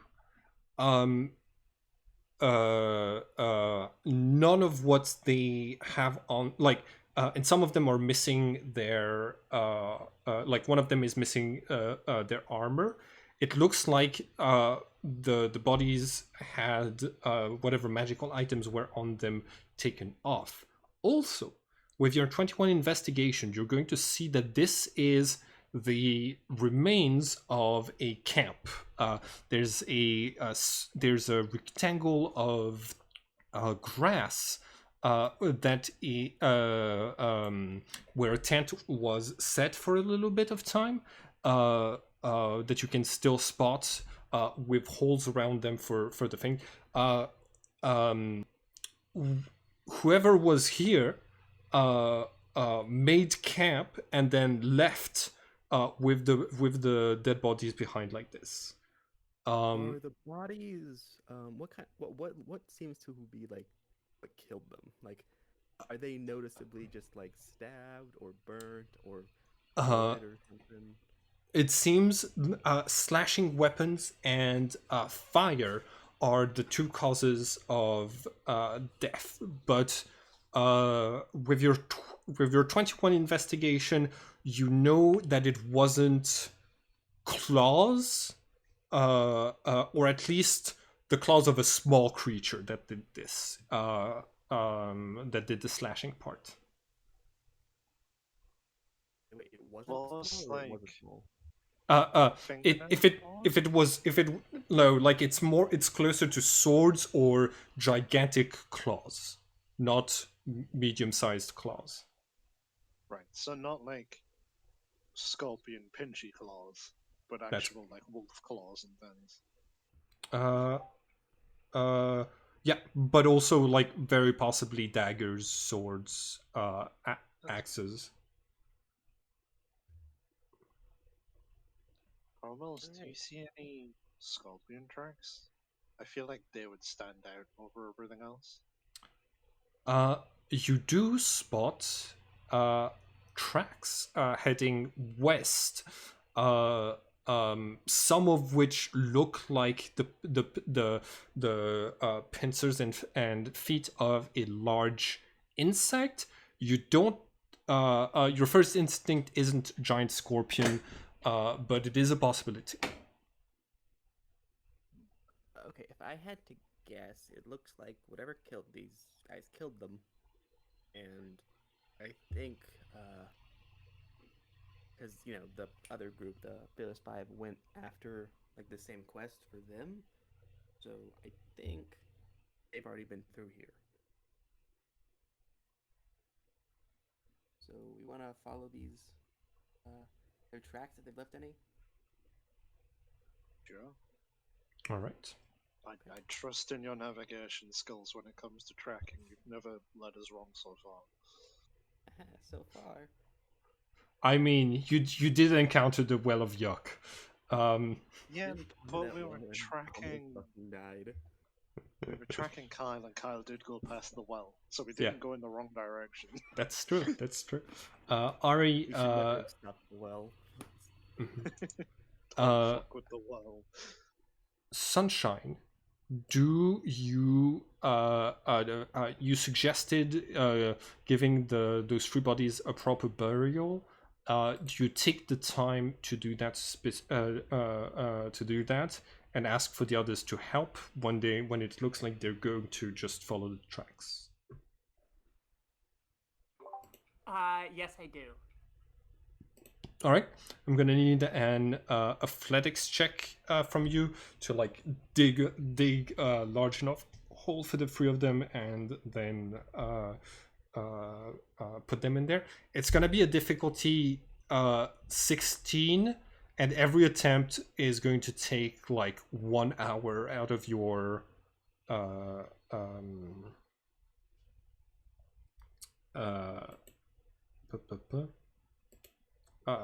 out of the time that you have, basically. Time of day is it now? It is 6 p.m. It's the sun is starting to set over the ocean that is to the west.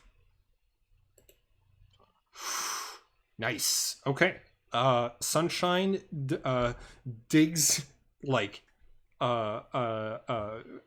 like you find the hole that someone had already made for like a poop hole next to where the camp was, and you're able to just like dig extra in there really quickly,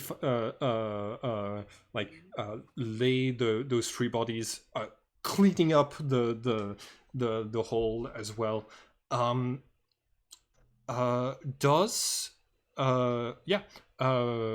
You know that there are some religions that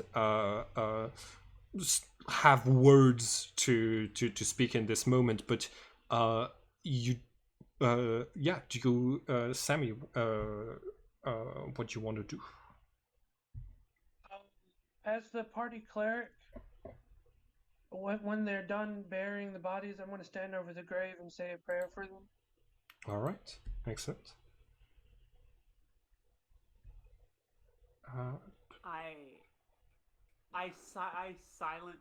look on silent and kind of mutter a farewell, great warriors, and then I give the floor to the cleric, who is better at this than myself. Nice. So technically the guild job it gives you 100 gold pieces for every magical item retrieved, and 1 gold piece for each body of slain adventurers either returned to the guild or buried by a cleric, which means you so this is part of your job. So yeah, cool. Better be writing this down, Kyle. Yeah. You see that like Kyle tries to write, and his finger joint kind of pops, and he keeps trying to write with one finger heading in the direction it's not supposed to. Chromilt, would you like to roll survival to follow the tracks of Thing. This can only go well. all right. I know he doesn't seem to be needing it, but for the future, since I also have skill in survival, can I give like assistance to give him advantage? Yeah, absolutely. Go ahead and re-roll just to see if you roll another nat 20. Yeah, why not? This can only go well. All right. No better. Okay. The party moves. The party moves on. Oh, give me just 1 second. I think I forgot. One of the bodies had a piece of parchment on it that was basically like the quest given to them. The quest giver is none other than Josh Bergstein, and the quest was very simple. The Fearless Five, where the Fearless Five disappeared into thin air while they were in town, going into the Wailing Wyvern and never coming out. You are to find out what happened to them. The reward is 200 gold pieces. Wait, I thought these guys disappeared and then the Fearless Five went after. Nope, it's the other way around. The other way around? Okay, so I just got it flipped. This isn't like a conspiracy. I just got it flipped. Yeah. Yeah. Okay. Right. And that group didn't look like the Fearless Five at all. The ones that we just buried. I mean, there's 3 of them, so that's probably... Assuming this is accurate. Well, yeah, but given that with the Fearless Five, like, one was a fish person, one's a scorpion, like, this is definitely not that. One was There's fake? no monkey, there's the pirate guy's not that. There's none of them that would stand out as even being close as the Fearless Five. For sure. All right. Ari, throughout the night, you guide the party. You feel that the tracks you're following are pretty fresh. You find like the remains of one camp, of like a second camp, where people seem to have stopped for a little bit, and then you continue on for a few hours. It is 4 a.m. By the time that your characters spot a fire. Someone has made camp nearby, and you are within line of sight of it at this point. What are your characters going to do? So we're at a distance and we can just kind of see the glint of a fire. Yes. Right now, Because I can be a good distance from my owl, I would tell the party that I could just send my owl overhead and see who's there without having to get any closer. I could also go. I feel like an owl raises less suspicion. It's dark, right? yeah. Yeah. I don't know if any of them have dark vision and stuff. Probably be best to just set the owl. Okay. I'll just sit over here, make sad road noises.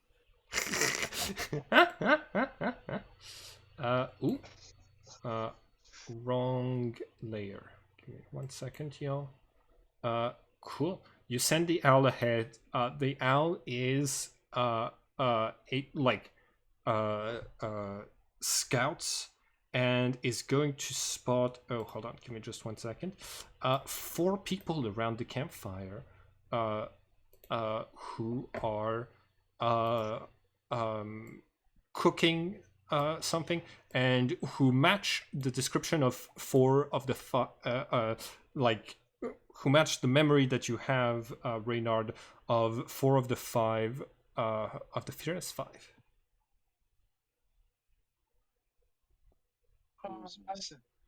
Using my ability to see through the owl, I will tell the party who's around the fire. All right.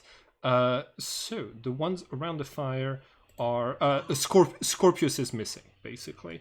One-legged Rakam is here. Bloop the Warlock is here. Yosika the Witch and Nerif the Sting are both here.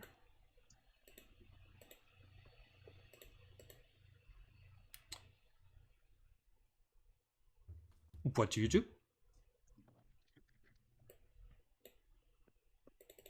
I have my owl return to me and wait for the party's decision.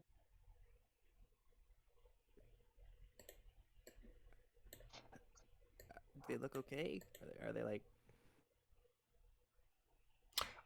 They have some bandages on them.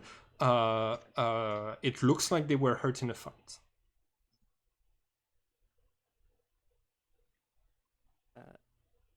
Do you how about we think just... there's kind of trap? I mean, we could just, like, approach openly, you know? And not to spook them. Yeah, we definitely need to show that we're not threatening. I'm gonna put my shield on my back. Okay.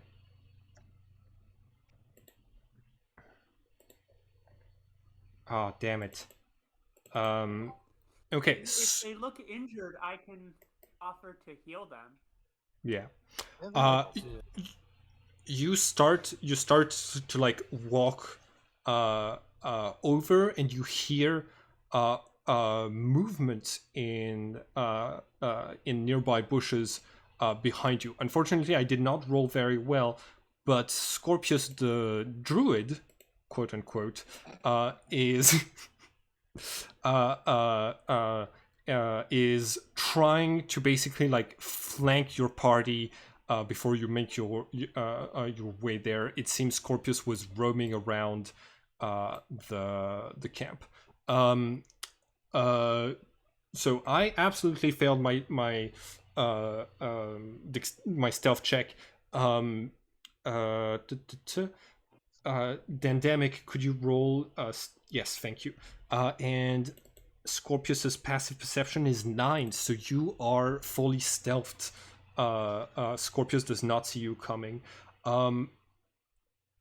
Let me know, like, Scorpius considers you a threat, and so would, like, there's a chance would attack. So I'm gonna need y'all to roll initiative. Yeah, I didn't get a chance to say yet, but I would stay probably about roughly 70 feet away from the campfire. Cool. The map isn't necessarily like large enough for this, so we can consider that you're farther back, and that you can run in should things turn sour. There's a light, so I can see them, but I'm in Forgot to click darkness. myself. Give me a second. You got it. I'm going to stay back as well. All right. Could you roll for stealth for me, please? Difficulty of 9. Oh, crap. I should have said. Should have just gone. Yeah. Ooh. I think So we're not near him. I think Scorpius, like, Scorpius notices Reynard, but not but definitely not Yal. Yash drill. Cool. There we go. Yash, did you roll initiative? Oh yeah. If you select your token before, there we go. That will automatically happen. Cool. Scorpius is going to move in and move in rather threateningly. Goes behind Sunshine and is going to hold an action to attack Sunshine if things go sour, and then it's going to make this weird noise, alerting the rest of the Fearless Five that there are people behind them. Yashdrill, it's your turn. What would you like to do? I'm gonna continue to stay like 70 feet away, Okay. ish, and just watch. I mean, You got it. I pull my short bow out, I guess. All right. Usually in my games, I consider that like pulling, like rolling pulling out a weapon is part of rolling for initiative. So you Okay. are good. I'll knock an arrow and hold an action to fire it if at the scorpion that I see sneaking up on my friends, if it were Okay. to attack. You got it. Cool. Next up is gonna be Yosika. Oh no, she's surprised. Sorry, Chromilts.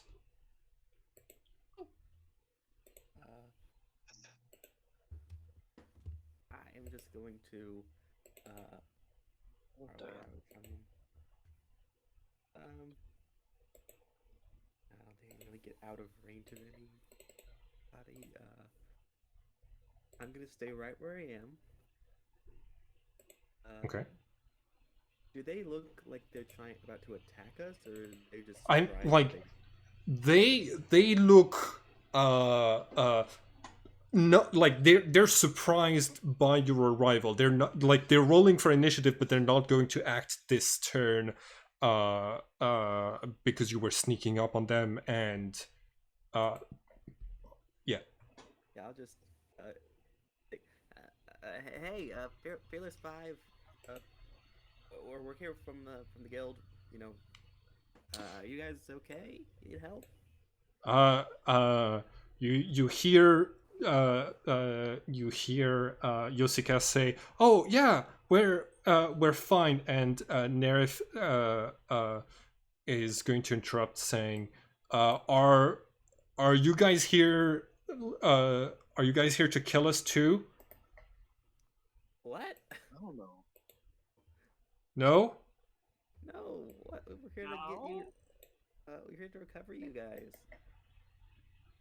Oh, cool. Sorry, we got jumped 2 nights ago by another group of adventurers who fought. It looked like they thought we were impersonators or thieves who had taken the magical objects of our bodies. Yeah, they just attacked us in the dead of night. Insight. Hmm? Found that other party. I would like to roll insight. Yeah, go ahead. Yeah. Reynard, you roll with disadvantage because you're 70 feet away. Mal, Yosika looks it seems to annoy the rogue of their party, Nerif, but Yosika is just speaking honestly right now. Yeah. We found the bodies. Yeah, listen, we're not going back to the guild. This is Rackham, who says, like, we saw what kept happening to the other groups, that they would get collars. Oh shit, y'all got collars too. Yeah, well, we saw that kept happening, and we decided to disappear and like ignore. I mean, you know, we're supposed to give a 2 weeks notice before leaving the guild, but yeah, we're leaving and we're not going back. Wait, did they send you after us to like retrieve our dead bodies or something? Yeah, who's got the quest thing? Show them the quest thing. Both Okay. of them were, like, you and the other group were missing. And our quest was to retrieve All right. Could. Scorpius, come here, boy. Come here. Yo. And Scorpius is gonna head over there. Cool.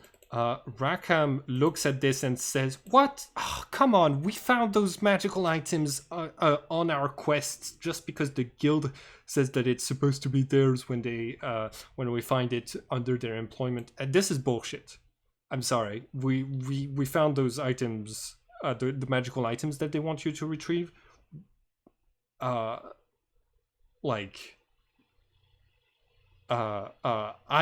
made that magical dagger that I have. This is cutlass. Sorry, cutlass. It's just that because I was working for the guild at the time, they say it's theirs. So I hope that's all right with you, because I don't really You didn't need say the we ones didn't that are find you. yours, but any items from the other group that you took, we'll need those. we didn't take any of the weapons from the other group. We left them on, like, we just left as soon as we could, because generally the guild sends people to retrieve bodies and magical objects, and so we knew someone would be over to take their magical objects and reports that they had died. Yeah, can I insight that? And I'm mostly eyeing their rogue. So, Yeah. You. Let's see.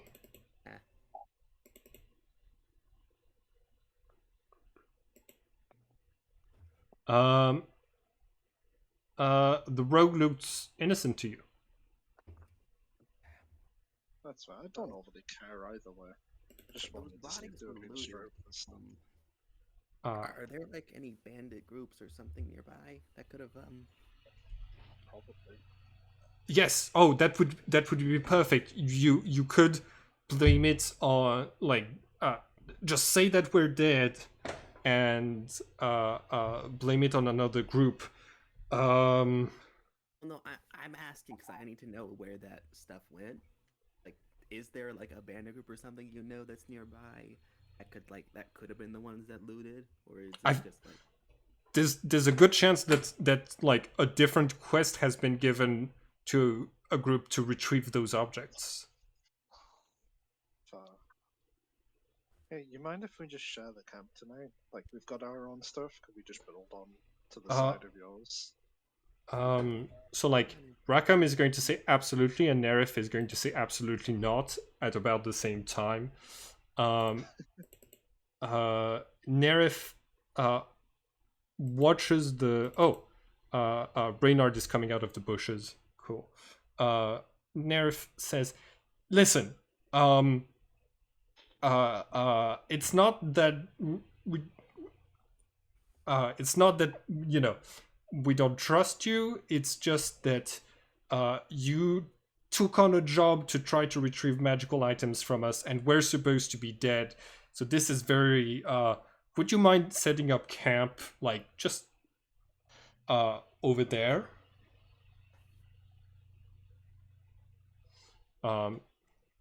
And you see that like Bloob is going to start arguing with Nerif, saying like, "You're always way too cautious. This is this is just like 2 nights ago. You set traps around our camp, and then this is what triggered the fight. We have to be a little bit more trusting of people." And you see that like they seem to be rather tense as a group. They don't seem to be working well off of each other, and they seem very stressed right now. Also, like, given the fact that you caught up to them, you made in one night the trip that has taken them a few more days to do. So, well, how about we meet in the middle? We'll make our own campsite, but could we share the campfire with you before then, so we can all just talk properly? Yeah, I'd be fine with that. All right, let's just do that. Nerf gives in. Bloob is going to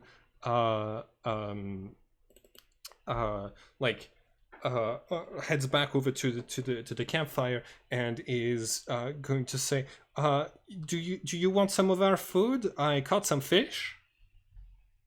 Oh, that sounds awesome. Okay. All right. You see that like a few of the fish look a lot like Bloob, just miniature versions without arms and legs. Oh. I'm gonna go over and like slam my shield into the ground so I can use it to like sit up against Nice. and keep like the wind off my back kind of thing, and I'll happily tuck into some fish stew. Cool. They appear to be approaching the campfire together, like they've been talking for a second. Yeah. From what I can tell at this distance. I'll come out. All right. The others are going to like greet you as well. They're gonna ask, "Oh, is this person with you?" To the group. I am. I chose to err on the side of caution, though. Understandable. Come, everybody, come around the fire. It's a cold night. So as you settle down, the Fearless Five are going to talk a little bit about what their experience at the guild has been, and they're gonna ask like how it's been doing for you, looking at the colors that some of you have. they're gonna say like, we're like sorry that this happened. Based on what you're saying, the Baron had it coming. So yeah, good luck getting out of that debt. Thanks. None of you Oh. would know how to get these things off, would you? We have the wands. Like I said, I have an idea. Yosuke is going to say, I would know how to get them off. I mean, like we're leaving, so you could just come with us. I'm down with that. Okay. All right. Yeah. Oh, Where are you headed? Rackham seems a little bit upset right now. What were you about to ask, Mal? I see why he's upset. Is his Make it- monkey missing? No, his monkey and Chester are here. Oh, that's a good one. I'm gonna like scooch over to him and try and talk to him, see if he's okay.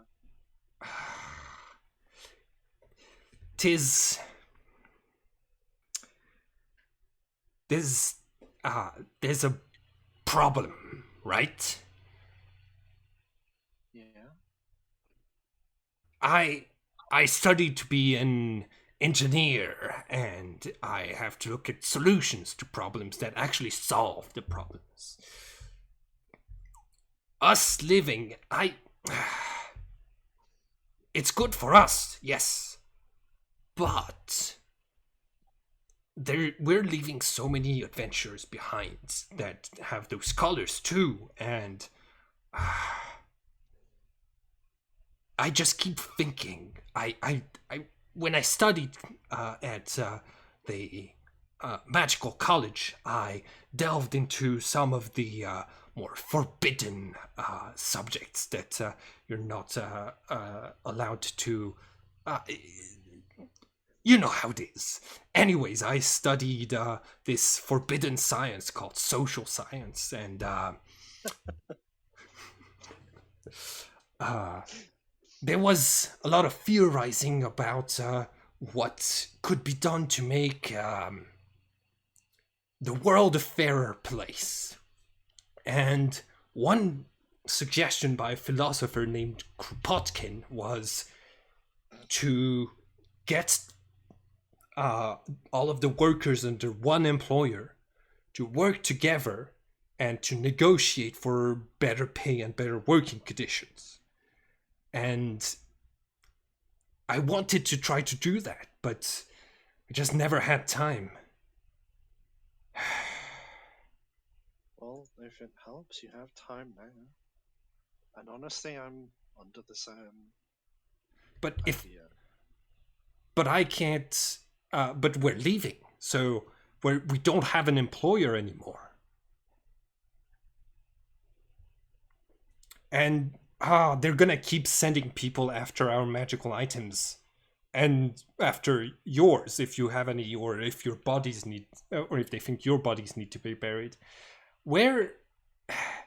I don't think we're going to get out of this one, lads. I think we're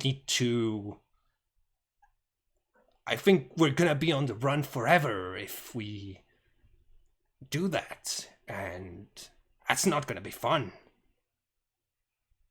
Well, with the judicial system tied to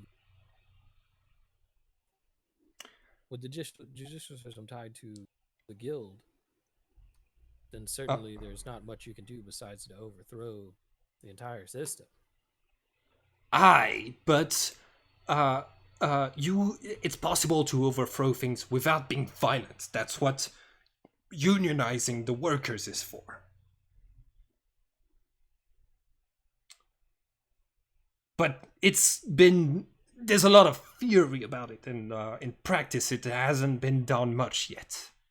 But look at it like a group of adventurers, right? A lot of times there isn't one leader.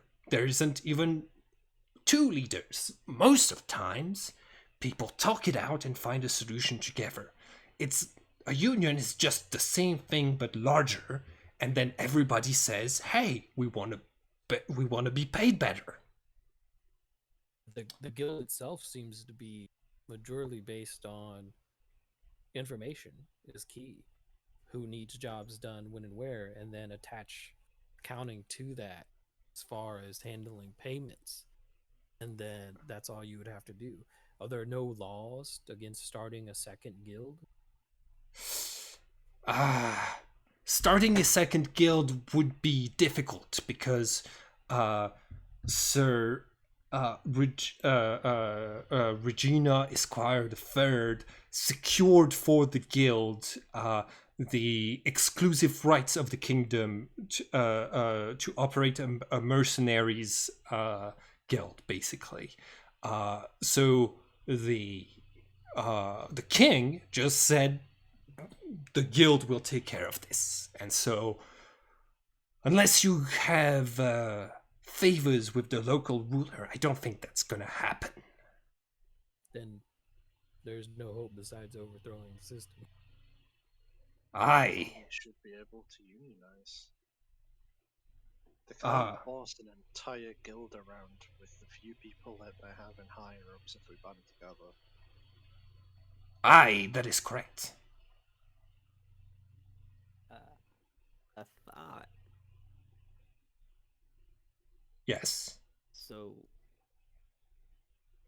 I'd love to help. However, we can't return if we take these collars off, and I don't want to have them anymore. Yosuke is going to say, "I can take them off of you, and then put them back on with no debt, with telling the enchantment you have no debt. Then it will look like you're still wearing them, but they won't be active anymore." Perfect. See, that's awesome.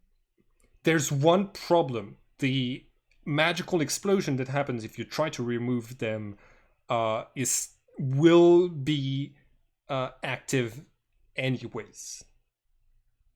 That's fine. But I mean, that still takes care of the biggest problems. Good, yes. To clarify, it would still explode? It would still explode if you tried to take it off without the wands. Is this a fiery explosion? Magical explosion, but it wouldn't heat up if someone wielded a wand at you. Is this a little better? It's definitely an upgrade. May I see the wands? Yeah, go ahead.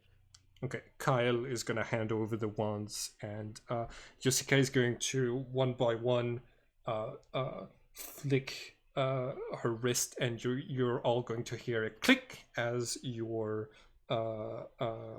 metal collars are basically removed, and she's gonna say, maybe we can put it back on when we get back to the guild. You don't need to be wearing them when you go to sleep tonight. Yeah, that's Oh, thank God, it gives me such a cramp in my neck. Yeah, that's I already had breathing problems from fucking mimic attack. all right, well, that's good. I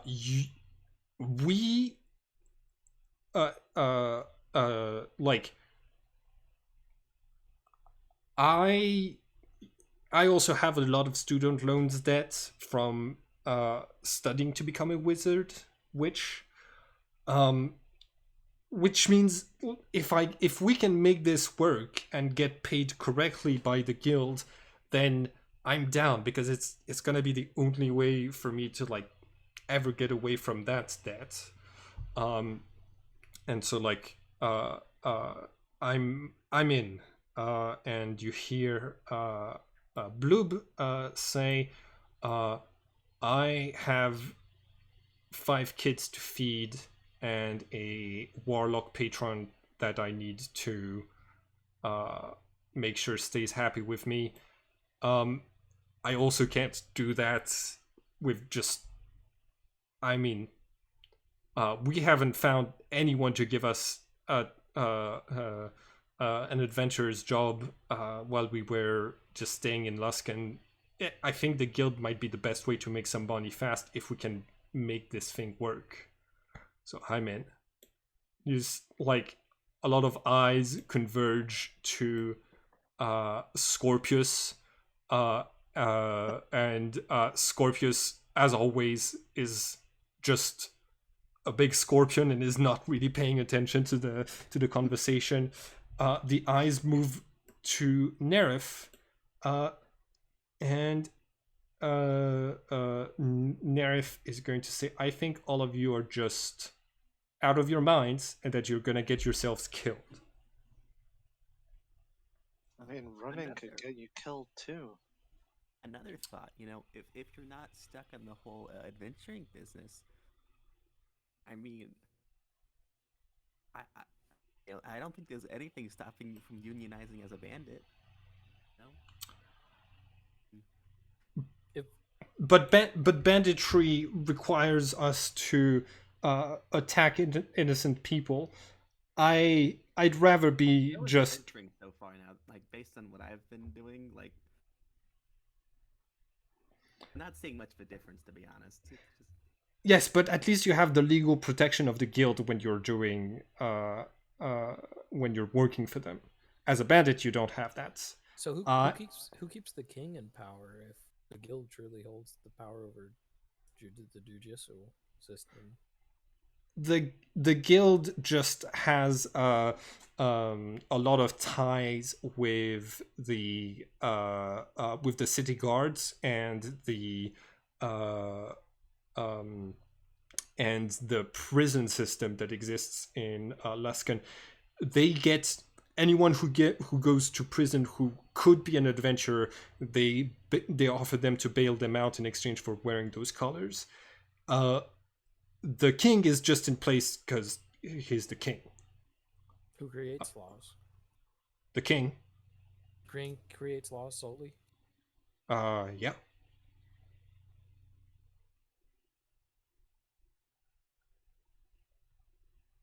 Hey, Rackham, could you help me with this? And I'm gonna show him the shoe leather and bandages and explain what I was trying to do before. Oh, I'll help. And Rackham is gonna Thank get up and start doing his thing.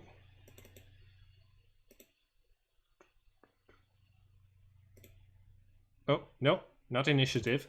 That's the wrong one. Oh God! What are you doing? I don't know.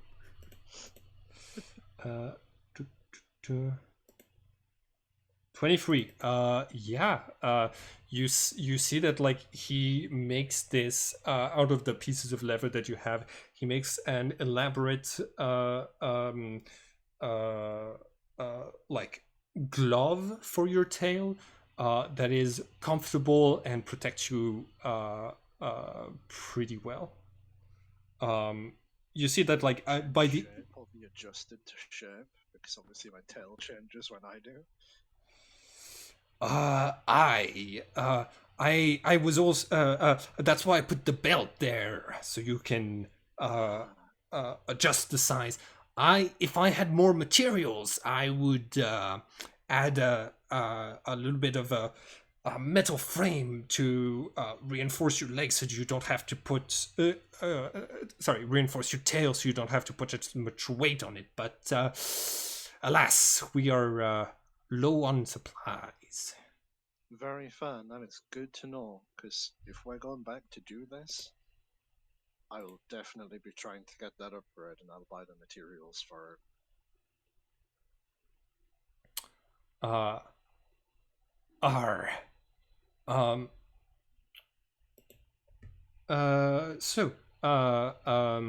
Earlier, Mal, you were trying to talk Nerif, before Cromils was trying to talk Nerif into being a bandit. You were trying to talk her into maybe helping.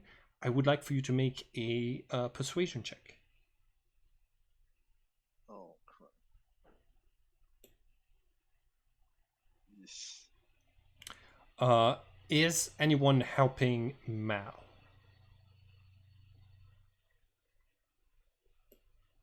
Sure, Okay. I'll help. Okay. That's worse. Yeah, no, Nerif is out. She just lets you know, like, tomorrow I'm just gonna go on my own way. You can just tell them that I was killed by the same bandits who killed Alpha Bravery. Do you need anything for your travels, though? I can take care of myself. I'm stealthy enough to stay on the run without any problems. Do you have any magic items you could leave so that we can take something back to the guild? I do, but I want it fair and square, and I'm leaving with it. Do you want some rations for the road?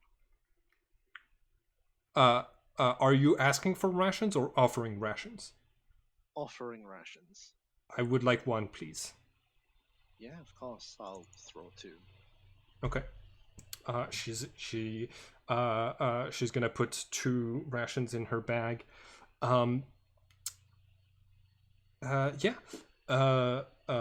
Rackham is going to say, "All right. I hope. I was hoping that Nerif would stay with us because she knows thieves can't, and that's one way to talk stealthily to other rogues in the guild. Any of you know thieves can't? Perhaps. Oh, so that's a firm yes. As far as rogues go, that's the straightest answers I've had to this question. Perhaps. All right, well, big day ahead of us tomorrow. Heading back to the guild. Good night. I'm going to try to finish my my 8 hours of rest. I'm gonna go do the same. Okay. I'll go to sleep. All right. Anyone wants to do anything else during this time? Sunshine is going to sketch the scorpion. Okay. Make a dexterity check to see if you can sketch fast enough. It's an animal. Animals tend to move pretty often. So yeah, it's a dexterity check.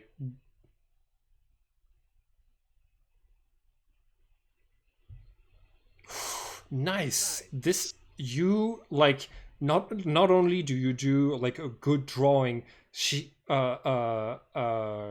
Scorpius was moving around and you captured some of that movement in your image. Stylized it really well. You have a beautiful drawing of Scorpius that's probably worth something on the market. You can write that down in your inventory if you want. All right. Anything else?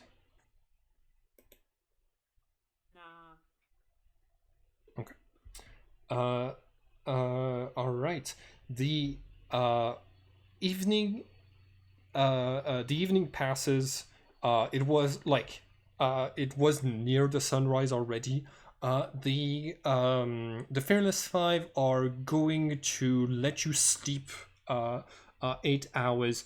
When you come to, Nerif, the sting is nowhere to be found.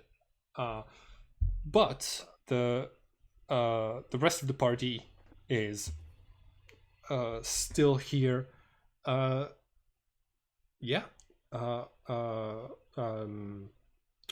It seemed I need everyone to take off another ration. I thought we ate the fish soup. Oh yeah, you ate the fish soup. That's true. Cool. Yeah. you find that the others have already like kind of prepared to set up camp, but didn't remove the tents that you were sleeping in. When you wake up, it's around noon. What are y'all going to do? I'm gonna go bury something in the forest and then come back. Okay. Kyle is going like Kyle is going to come over to Cromilts and say,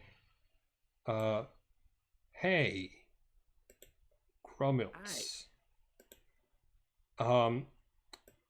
I don't need to sleep. I'm an undead.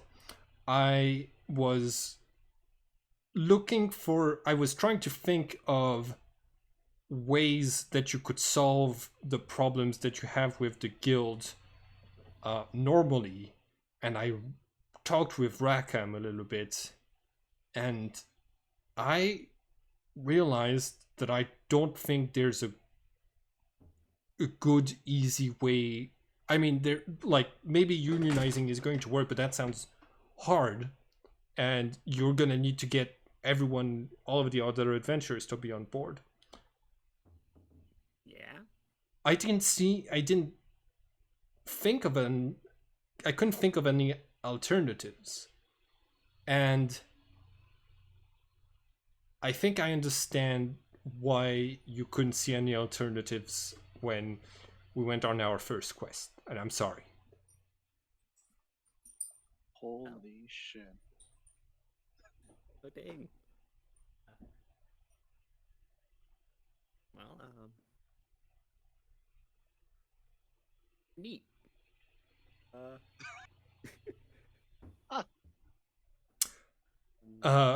You see he reaches down and he grabs the 100 gold he got for surveying you, and he's gonna hand it to Cromwell and says, you should hold on to this for me. All right, all is forgiven.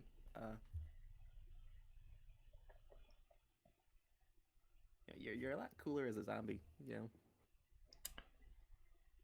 Death brings in a little bit of perspective.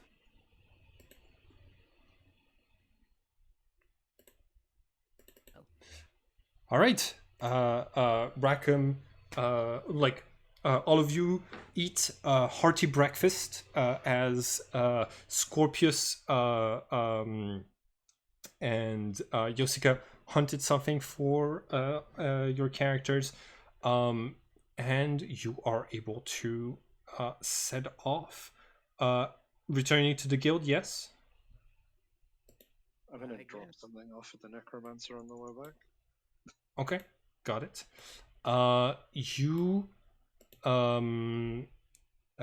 Cool.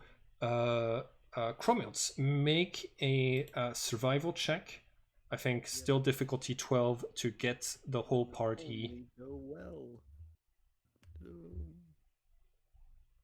Nice. Woof, close. With advantage. Oh yeah, with advantage from Reynard. Okay, got it. Cool. Okay, so yeah, you spot different possible monsters that would have been on your way back the first day, and you managed to get the group to avoid all of them. While you're walking, Rackham is going to say, Reynard. Yes. What is a pirate's favorite subject in school? I don't know. Arithmetics.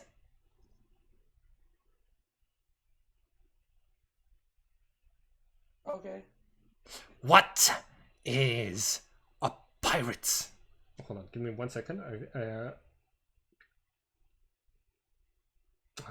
what is a pirate's favorite type of loot? What? Artifacts. Okay. Cromwells. Yeah. What is a pirate's favorite type of criminal activity? Of what? Of criminal activity? Aye. Arson? No, it's piracy. It's in the name.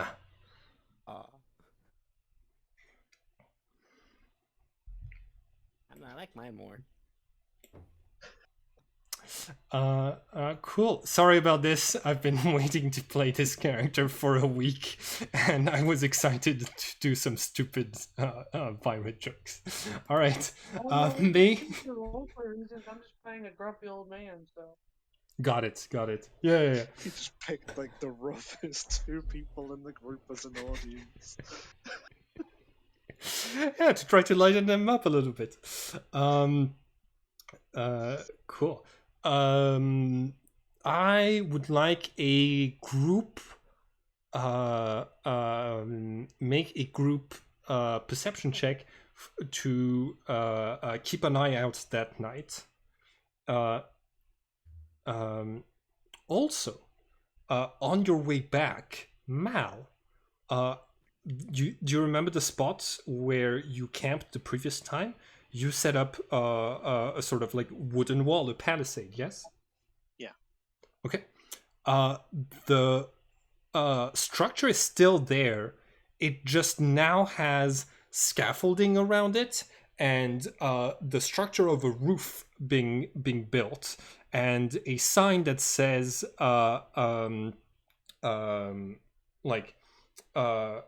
Nyavik residence soon to be open.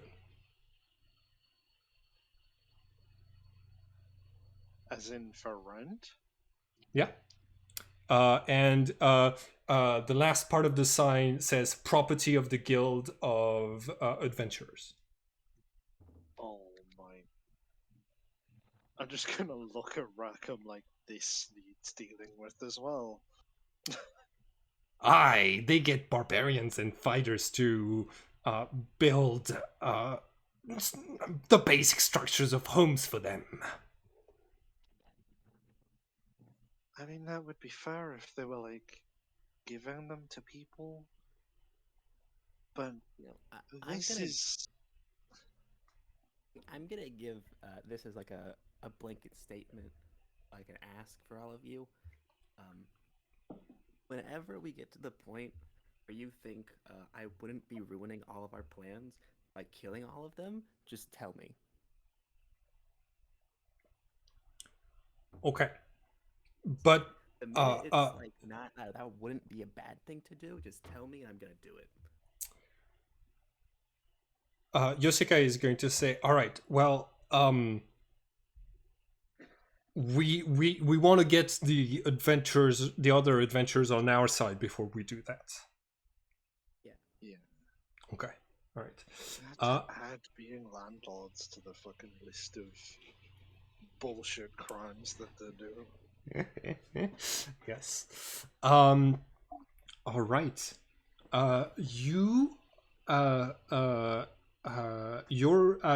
passed your group perception check.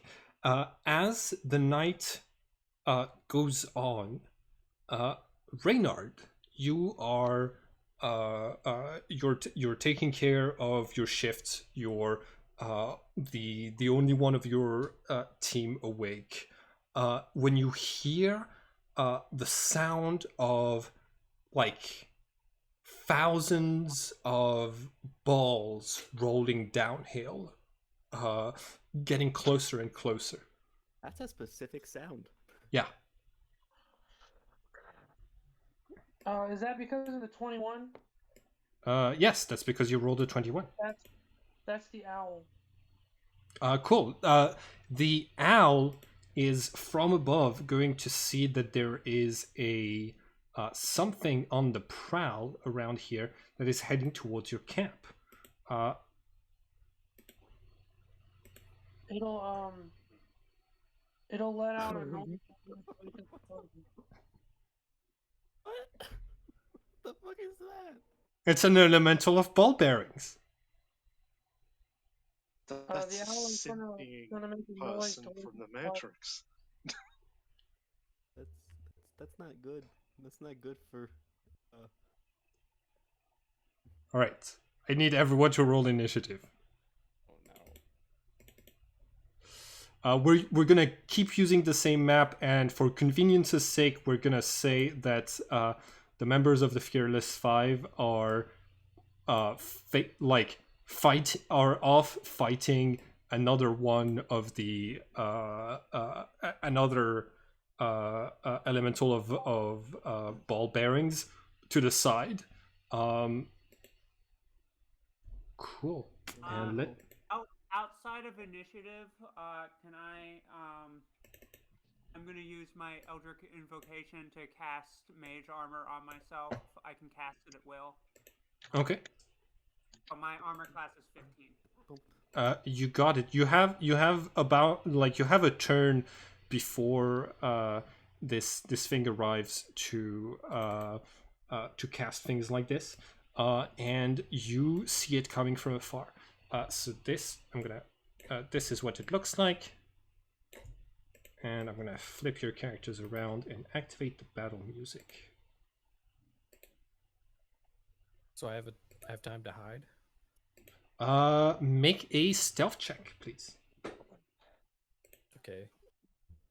And I guess I could just gotta pick one of these bushes or something. Yeah, go ahead.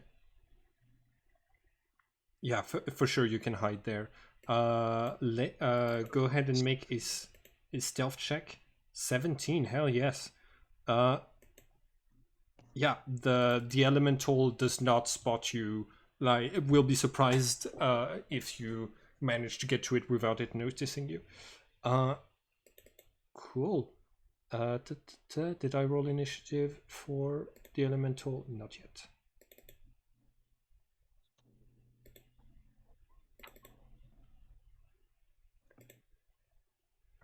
One, 2, 3, 5. There we go. And descending order. Crommelts, you are the first to act.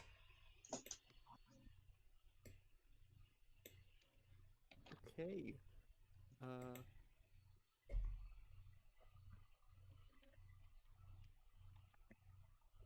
And I'm going to just use my action to cast Fog Cloud, 20-foot radius centered on this point. So actually no, over here. Yeah. So this. Okay. That Oh, 20 nice. foot Okay. thing. So like it very likely to hide Yashdrill when Yashdrill makes his way over to attack the elemental, right? I can try and make a little. Oh, I got it. I've got images for fog clouds. We just Yeah, if you hold shift while you make a circle, it will snap to grid. Nice.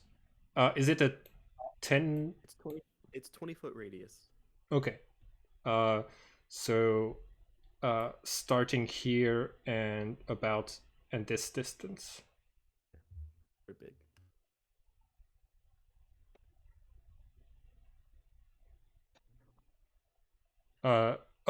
Sorry. Are you yeah, should I take care of it? I'll take care of it. Yeah, if you've got like a token for it, that'd be pretty neat. Cool. Yeah. Let's go. Can somebody hold the 20-foot radius thing? Cool. There we go. And yeah. Actually, that's not quite the center. There we go. Cool. All of this circle is. I'm going to walk into it. Okay. Sounds good. That is my turn. That's the end of your turn. Yashdrill, it's your turn.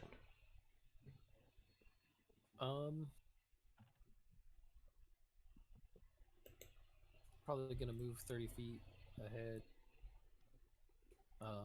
And stay behind this tree. Okay. Moving through the fog and then into more bushes. So if you need me to re-roll stealth or whatever, that's fine. But I'm gonna pop a shot at this guy.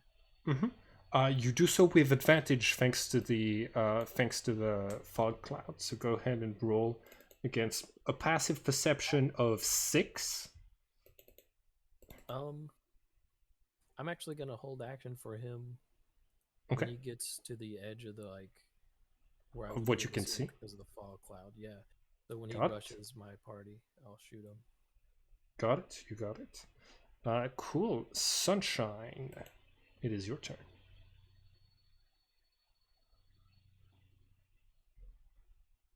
Are you muted, Sammy?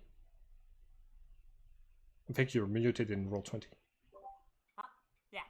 Okay. So I am going to attack with an Eldritch Blast. Nice. Uh-huh. Go ahead and make your attack roll. Okay. 13 does not hit. Oh, do you have any bonuses to that with your attack? I have bonuses to hit. Let me see.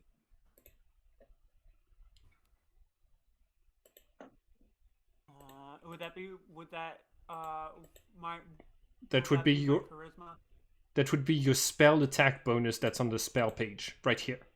Do you see it? It's a +5. So 18 hits exactly. Go ahead and roll your damage. Okay.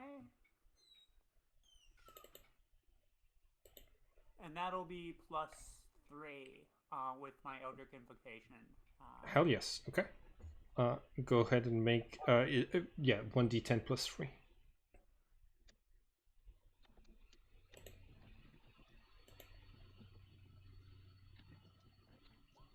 All right, so that's gonna be 10 HP. Hell yes, you blast this. You blast this construct made of thousands of little metal balls and scatter some of those balls, breaking and fragmenting others. The creature yells in pain. Anything else?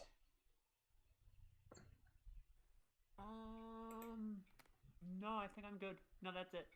Okay. You're still visible to it, by the way. All right. Mal, it's going to be your turn. I am going to walk up to it.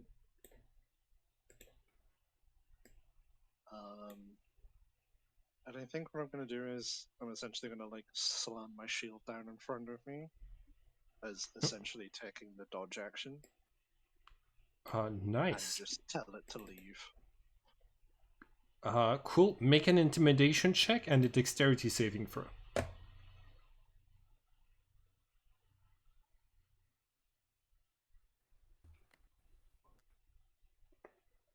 Okay. Dex save?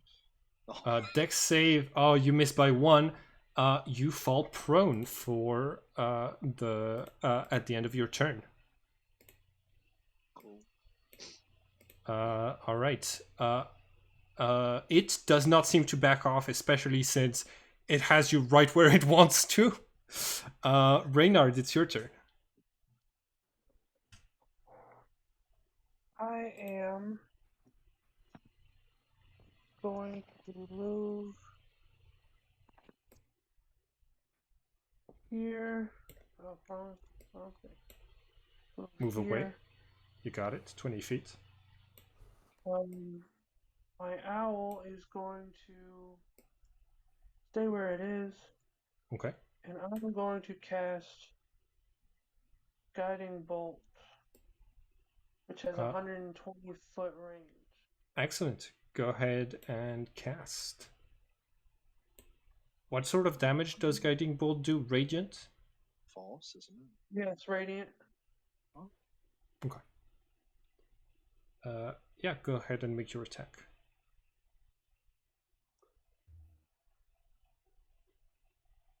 $18 hits 18? Exactly. Go ahead and roll 4. damage.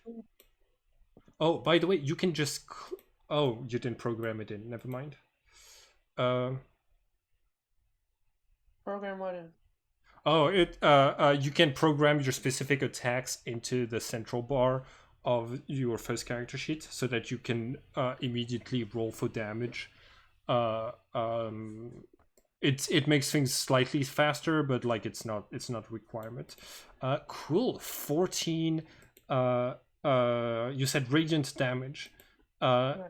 Cool. So you blast this armor with divine light, and you see that many of the balls look like they are melting under the intense heat and pure energy that you're casting at it. And it's also because of the because it hit, it's now glowing, and the next attack made against it has advantage. Hell yes. All right. Cool. On its turn, it is going to do one attack against Mal, and then move over to Sunshine and do another attack. So When it moves, I'll shoot it. got it. That misses.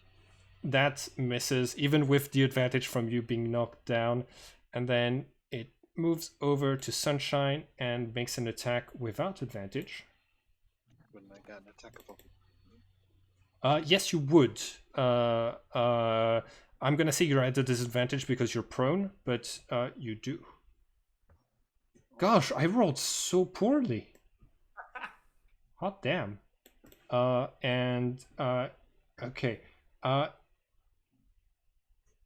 Cool. Yashdrill, you knock an arrow, bring it back. You are going to disperse some of the balls, but this creature has resistance to piercing damage. So that is going to be 13 halved to 6 points of damage. And Mal, an 8 is not going to hit. Oh, actually, Yashdrill, I'm sorry, 17 also does not hit. It has 18 armor class. Cool. Crommelts, it is your turn. Well, I'm gonna quickly move 5 feet to pop out of the fog cloud. Yep. I'm gonna make an attack roll at advantage because of pack tactics. Because of pack tactics, got it. Right, yeah, Sunshine is right next. That hits. Go ahead and roll your damage. I won't open chat for some reason. Having this problem. It won't open chat for you, or it won't open your character sheet. Open chat. Now we get. There we go. Okay. And now I can scroll down, roll damage. 7 piercing. Oh, 7 piercing, got it. I did it. So that's minus 3 HP. Cool. And then do you return into the fog cloud? Yes, I'm going to return. For 2. I'm gonna go over here. All right, cool. Yashdrill, the elemental has a chance of spotting where you were based on when you attacked it, and also if you move around on your turn. So please make a stealth check for me. Yeah, I mean, attacking reveals my position, so. Right. So you need to make a new stealth check to hide again. Okay, got it. I'd have to hide on my turn, yeah. Yeah. Okay, it's your turn. All right. Yeah, I'm gonna bonus action hide and move. All right. Go ahead and roll for stealth. It's difficulty of 6. This elemental is not very perceptive. So yeah, you are once again hidden from it. Cool. And as your action, you want to attack? Nice. Yep. So that is going to do 4 points of damage. With the And I bow. don't know how tall this tree is. It's hard to tell. Yeah. I mean, like it. Let's see. We can just say it's 15 feet high from the bottom. But it feels like you're hiding on the other side of the stream behind this. But like it's all good. Yeah, I'll climb up the tree. Cool. Oh yeah, you have climbing speed 20. You got it. Sunshine, it's your turn. The golem is bearing over you. Haha, get it? Because it's a. Anyways, what do you do? Yeah. Yeah, I am going to. Let me just double check this. I'm going to use my halfling nimbleness to run under it. Okay. To run past it without taking an opportunity attack. Just let me double check the. Okay, that's a halfling feature, I imagine. Halfling nimbleness. Move through the space of any creature that is a size larger than yours. Oh yeah, this is a medium creature, so yeah, that works. So I am going to. And you don't trigger attacks of opportunity? It doesn't look like it. Does it doesn't say specifically? anything about negating Let it. me say that. Let me check. Does it specifically say that it negates attacks of opportunities or? Something else. That did. Let me double check. I thought I saw that on a different feature, but. You can take disengage as a bonus action if you're a rogue, but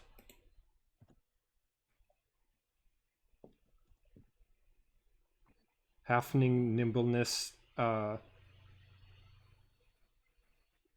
there's nothing in it that negates. No, okay, attack of okay. opportunity. I might be thinking of. I have a couple games going on. I might be thinking of a different character. And Yeah. I just combined them. So in that case, I am going to instead move back. You might, yeah. Where do you want to move? Sounds good. And Do you take the disengage action? yes. Okay. So that would be my turn, I believe. Yes. Unless if you have a spell that you can cast as a bonus action. You've moved 10 out of your feet of movement. Do you want to move an extra amount to like get farther away or no? Yeah. Okay. I think halflings have 30 feet, 25 feet. Can't remember. All right. Mal, it is going to be your turn. Okay, I'm gonna stand up, so that's half of my movement. Yep. And I am gonna try and do a cool action. Okay, go ahead. Roll. Since I know that this thing is like barely held together because it's all individual objects, Yeah. I'm gonna use my cool action to sprint and just jump through it with my shield in front of me. Nice. All right.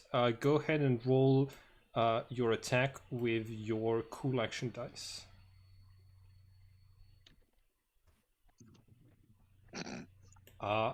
Unfortunately, it moves out of your way and then reforms itself on the other side.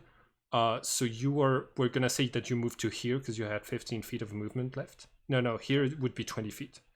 And you end your turn within 10 feet of it, so I need you to make a dexterity saving throw. Yay! You manage to stay standing. You're still good and alive. Cool. Any bonus action?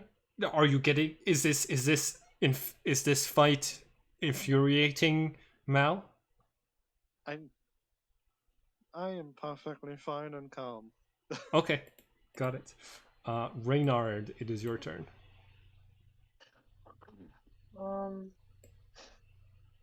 It seemed to work out pretty well for me last time, so I will cast another guiding bolt. Go ahead.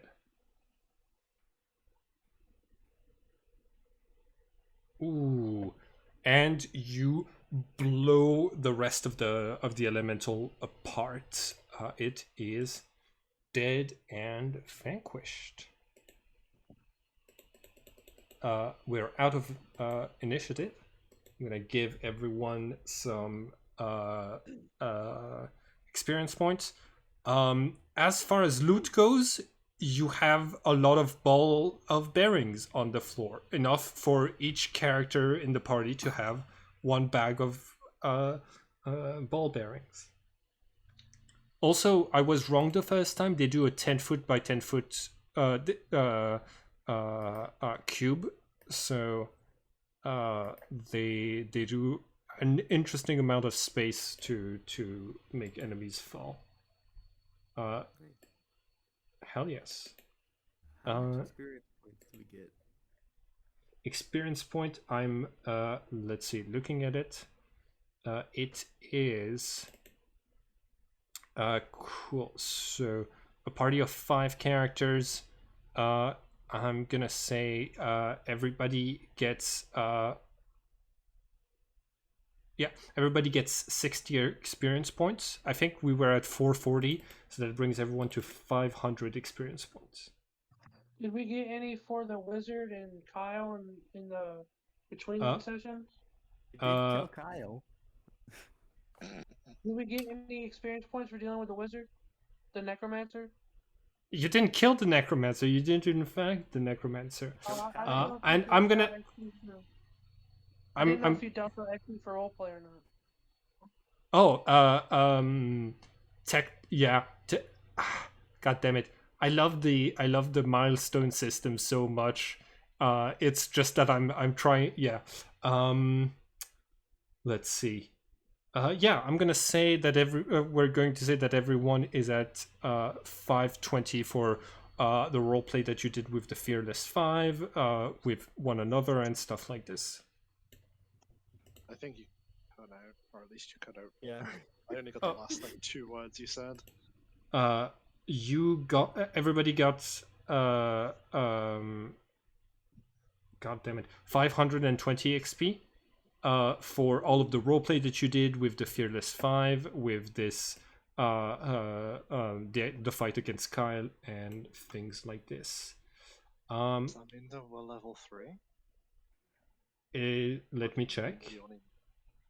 I think level Because 3 is we're at 500, you said an extra 520, and we level up at 900. Oh yeah, no, you don't get an extra 500. You Right, get. So we get 20. You got 60 you got 60 just now for the elemental. Were you at 500 or were you at 440? We're at 440 and you give us 60. Yeah, 60 for this. 500. And you're at 520 for the rest of the stuff that was done today. So we got an extra 20 XP for everything. Okay. Yeah. All right. The other group also finishes off their elemental of ball bearings, and peace and quiet returns to this tranquil night. Cool. I think here would be a good place to stop for today's session. I had a ton of fun. It was really interesting playing with you, Dynamic, and like I'm getting very used to playing with everybody else. I think we have a nice group working there. How do y'all feel? I'm pretty good about it. All right. Yeah. Oh no!